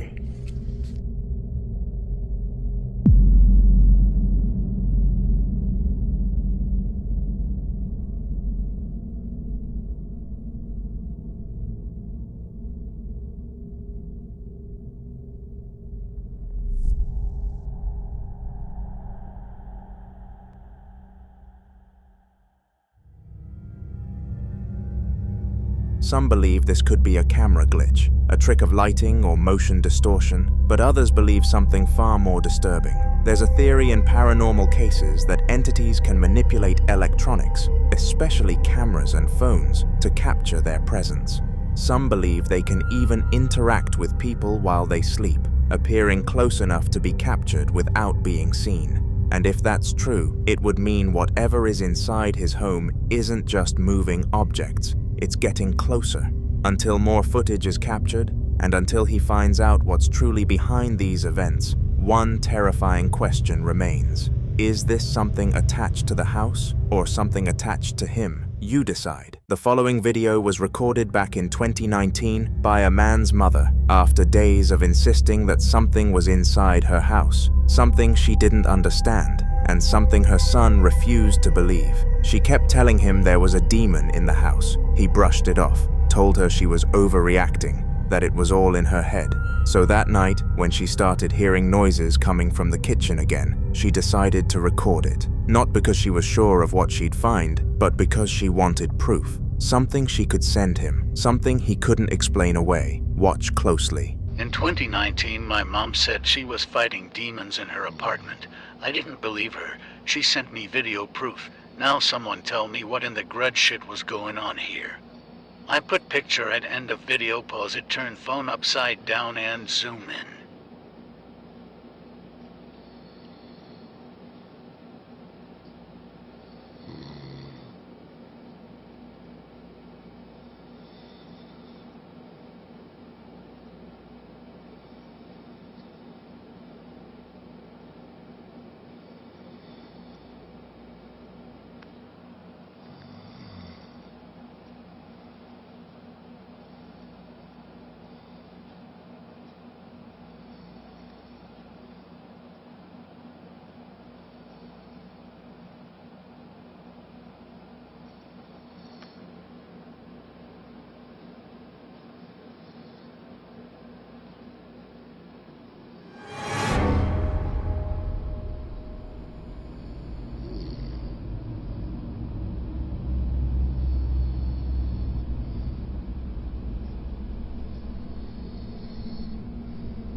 In the top right corner, something appears. It doesn't step out. It doesn't fully reveal itself. It just peeks, a head-like shape, barely visible, emerging for a moment and then pulling back like it knows it's being watched.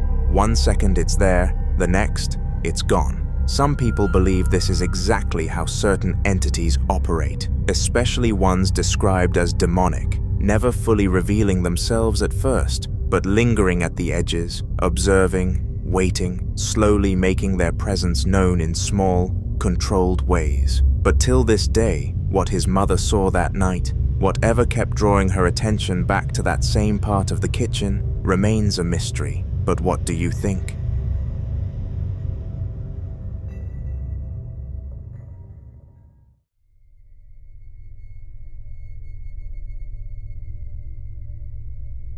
In this next video, a woman named Victoria goes down to her basement to check the breaker. A simple task that shouldn't feel out of the ordinary, but in her case, the basement had already started to feel like a place she avoided whenever she could.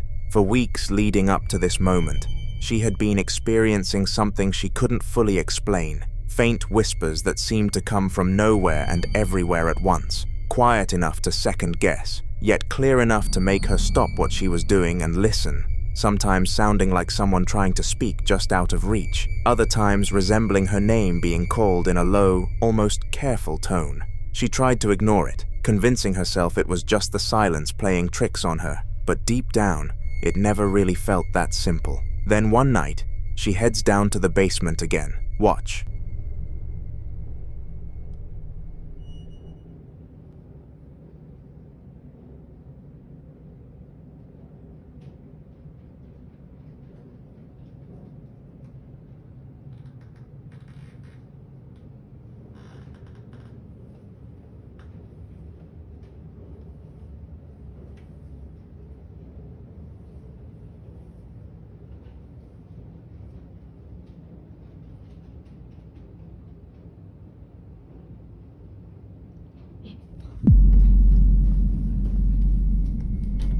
Out of the silence, a voice says, "Hey," not distorted, not distant, but direct, like it came from right there with her. Some viewers believe moments like this suggest an intelligent presence, something that doesn't just exist in the space, but interacts with it, choosing when to reveal itself and how, starting with whispers before becoming more direct, almost as if it's testing how far it can go. Others warn that voices like this, especially when they sound calm and intentional, can be far more unsettling than loud or chaotic disturbances, because they feel closer, more personal, and harder to dismiss.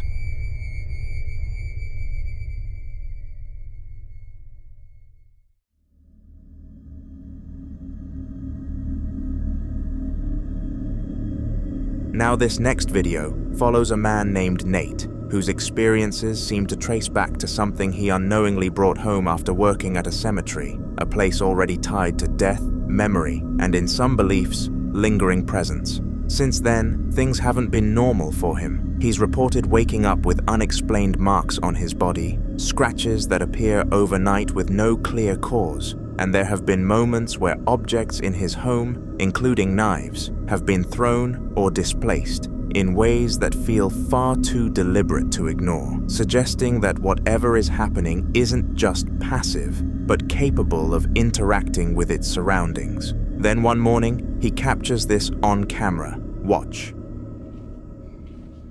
So I was just in the shower, and as I was getting out of the shower and drying off, I heard something or someone run down the stairs. I thought maybe it was a dog, but she is sound asleep on the bed. So that tells me it wasn't her, and also tells me that she didn't even hear it. So something ran down the stairs. Then I didn't hear anything after that. The front door camera didn't go off, so nobody left. And I'm gonna check the back door. Back door is locked, both locks. Hello?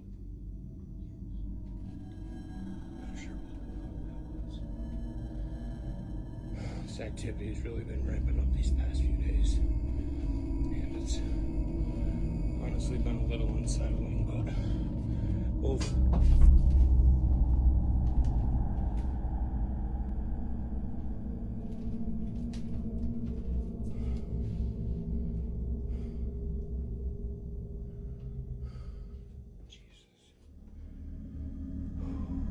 After he says hello, a faint response can be heard, almost like something is answering him, acknowledging his presence in a way that feels intentional rather than coincidental.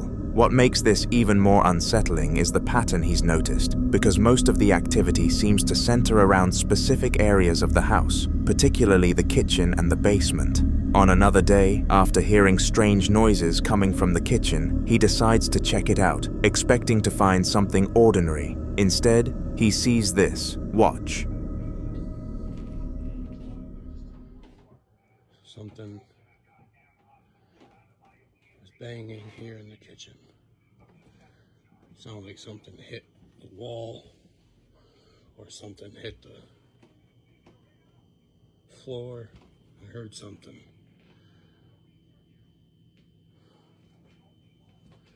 Of course, it's empty. Back door is locked, top and bottom. What the f?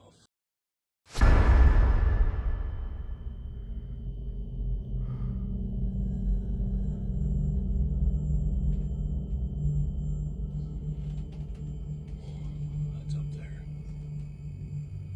I wonder if that's what I heard. What is with the knives and the scissors and the sharp objects?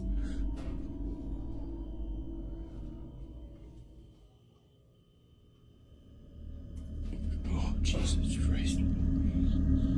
Considering everything Nate has already experienced, the marks, the thrown objects, the voice responding, this moment feels less like an isolated incident and more like a continuation of something that has been building over time, something that is becoming more comfortable, more visible, and possibly more direct in how it makes itself known. And when something answers you, moves things, and leaves marks behind, it raises a much heavier question, not just about what it is, but about how long it has been there and how much further it might go.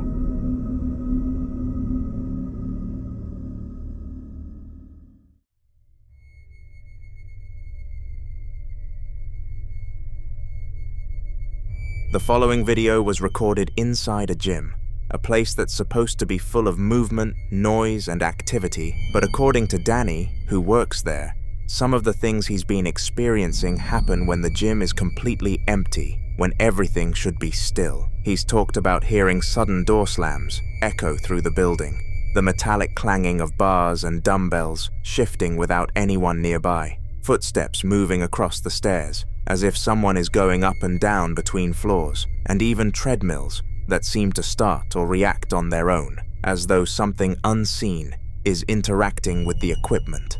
One night, while staying back to finish some work, something happens. Watch.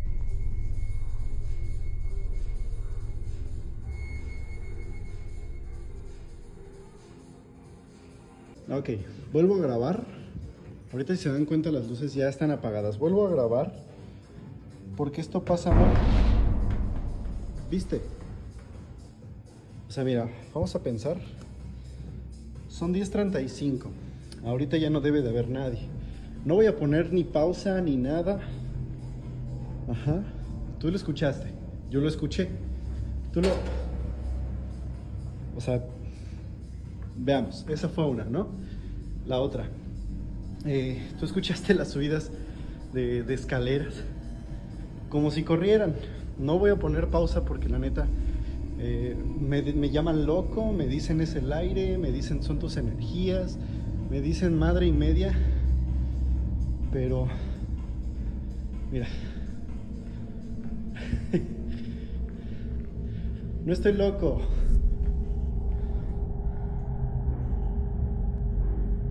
no estoy loco, está cerrado. Está cerrado, digo, si lo fuerzo no quiero romperlo, pero... No mames. Y si se escucha la música, sí, porque yo no tengo control de la música. Ya me harté.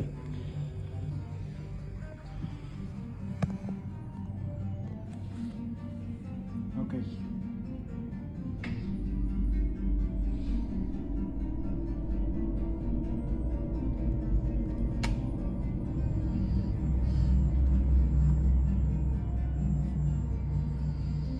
La verdad es que estoy muy nervioso, ¿no? O sea, se me pone la piel chinita.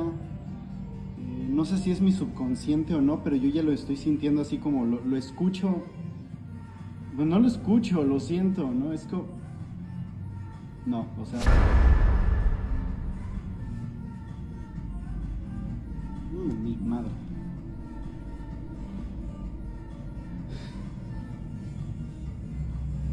Me dicen en los comentarios, ignóralo, ¿no? Ignóralo y bueno, vamos a tratar de...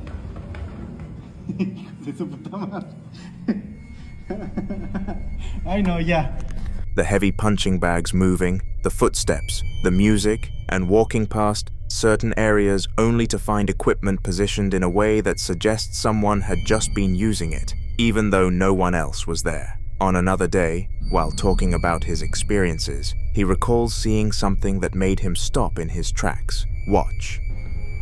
Esto lo voy a grabar porque literalmente son cosas que solamente... Bueno, no me pueden pasar únicamente a mí. Y agradezco no ser el único porque la verdad que poca madre. Pero este es mi área de trabajo. Y ese es el gimnasio. Está cerrado con llave. O sea, como puedes ver, está cerrado con llave. Y justo de aquel lado, justo allá,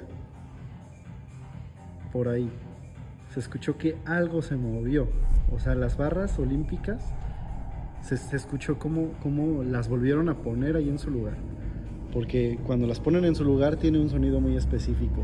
Y justamente ahí, lo voy a poner ahí, esa banca de ahí, cuando yo estoy desde mi escritorio, se alcanza a ver. Y literalmente se vio como alguien se asomó como hacia acá y se volvió a meter, se escondió. Se empezaron a escuchar ruidos, ahorita está la música y tal vez este video tenga copyright, pero se empezó a escuchar el sonido y... ¡Ay, puta madre! Ahí está, ahí está, ahí está. No, man. For a brief moment, something appears to peek out from one of the rooms, not fully stepping into view, but enough to suggest presence, enough to make it clear that whatever he saw wasn't just a trick of the light. After sharing these clips, viewers who recognized the gym began coming forward with their own experiences, mentioning times they felt watched while working out alone, moments where they heard unexplained noises, but chose to ignore them, and even instances where they noticed movement in mirrors or reflections that didn't quite match what was happening around them. When multiple accounts begin to align like this, across different people and different times, it starts to build a pattern that feels harder to dismiss as coincidence.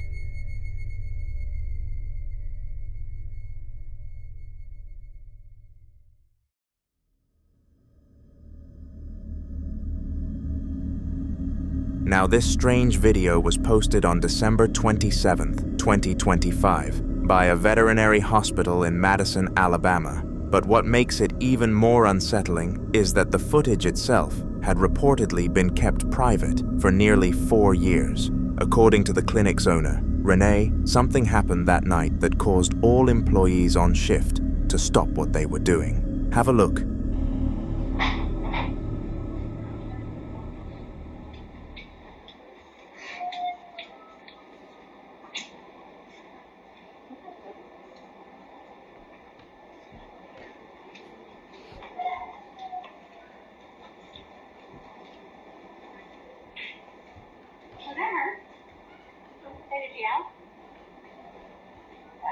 That's weird. Where is that coming from?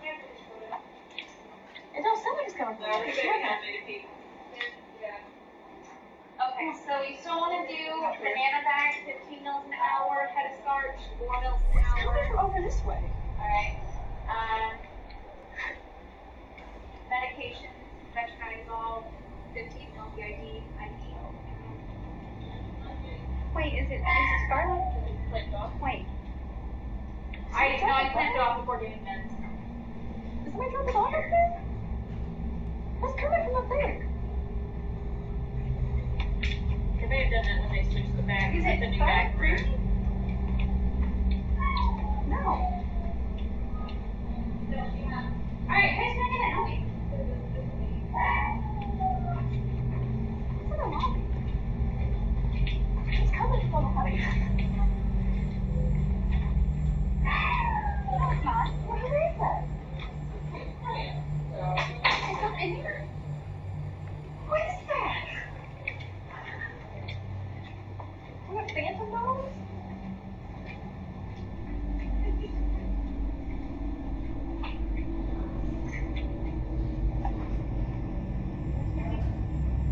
That's fucking weird. Is it Charles? You heard that, right? We all heard that. I didn't hear anything. I didn't hear anything. What did you hear? A dog keeps yapping. Is it in Loda? No. Look at this. Coming from over here. Why don't you look in the front porch and make sure they didn't dump one or throw one in the pen outside or something? I didn't hear anything. You're not hearing that. 3 of us heard it. I didn't hear it. No. You heard it, right? I heard it. I didn't hear it. It sounds like it's coming from this side. You can't hear it I said though, right? No. Look at that fence out there. Make sure somebody throw one in the fence.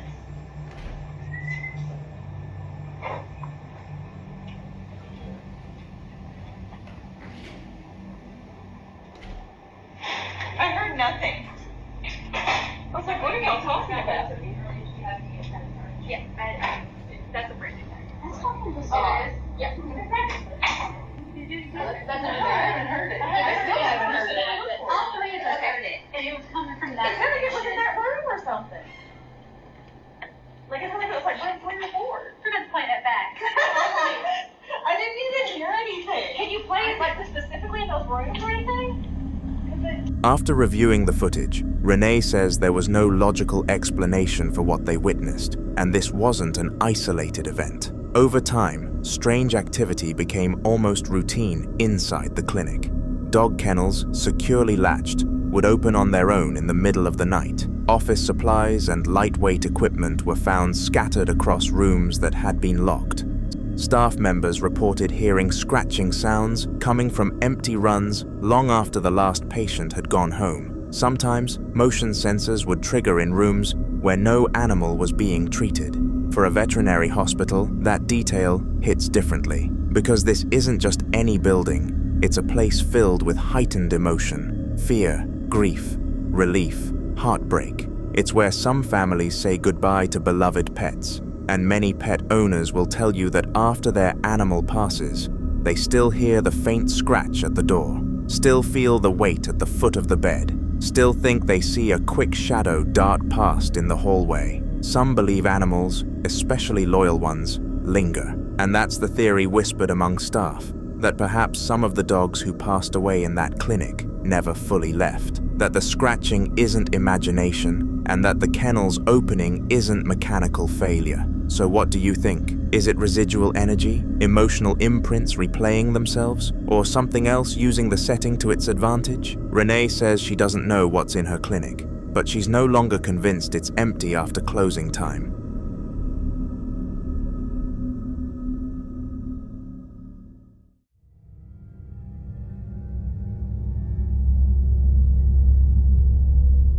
The following video was captured by a security camera inside a house where the owner has already had his fair share of terrifying experiences. The kind that don't just happen once and stop, but repeat in different forms over time, slowly turning his home into a place he no longer feels completely safe in. He's reported hearing footsteps moving through empty rooms, objects shifting when no one is around, and moments where it feels like someone is watching him from just out of sight. At a point, the activity became intense enough that he decided to take action, bringing in crosses and placing them around the house, along with performing a few protection rituals in hopes of restoring some sense of peace. For a while, it seemed like it might have worked, but then this happened. One night, he hears what sounds like someone moving inside his house.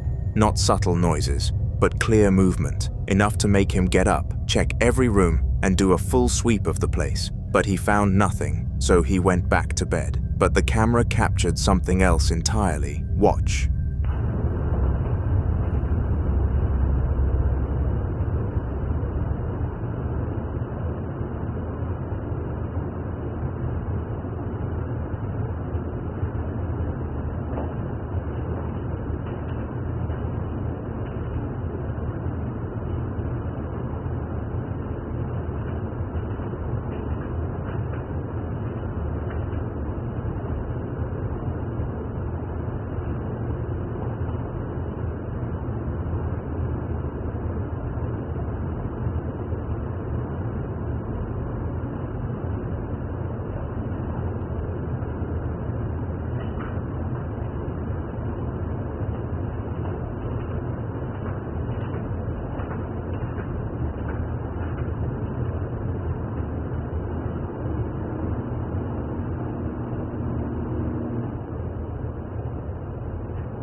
If you focus on the table area, something suddenly appears, a white figure moving fast. After seeing the footage, he shared it with several of his friends, and most of them came to the same conclusion, that considering everything he had already experienced, this could be the clearest indication yet that whatever is in his house hasn't left and may not have been affected by the measures he took at all. And that raises an even more unsettling thought. Because if protective steps like that didn't stop it, then whatever he's dealing with might not be something that's easily removed, or something that intends to leave. No further updates have been shared since then, leaving this incident without closure and whatever was captured on that camera still without a clear explanation.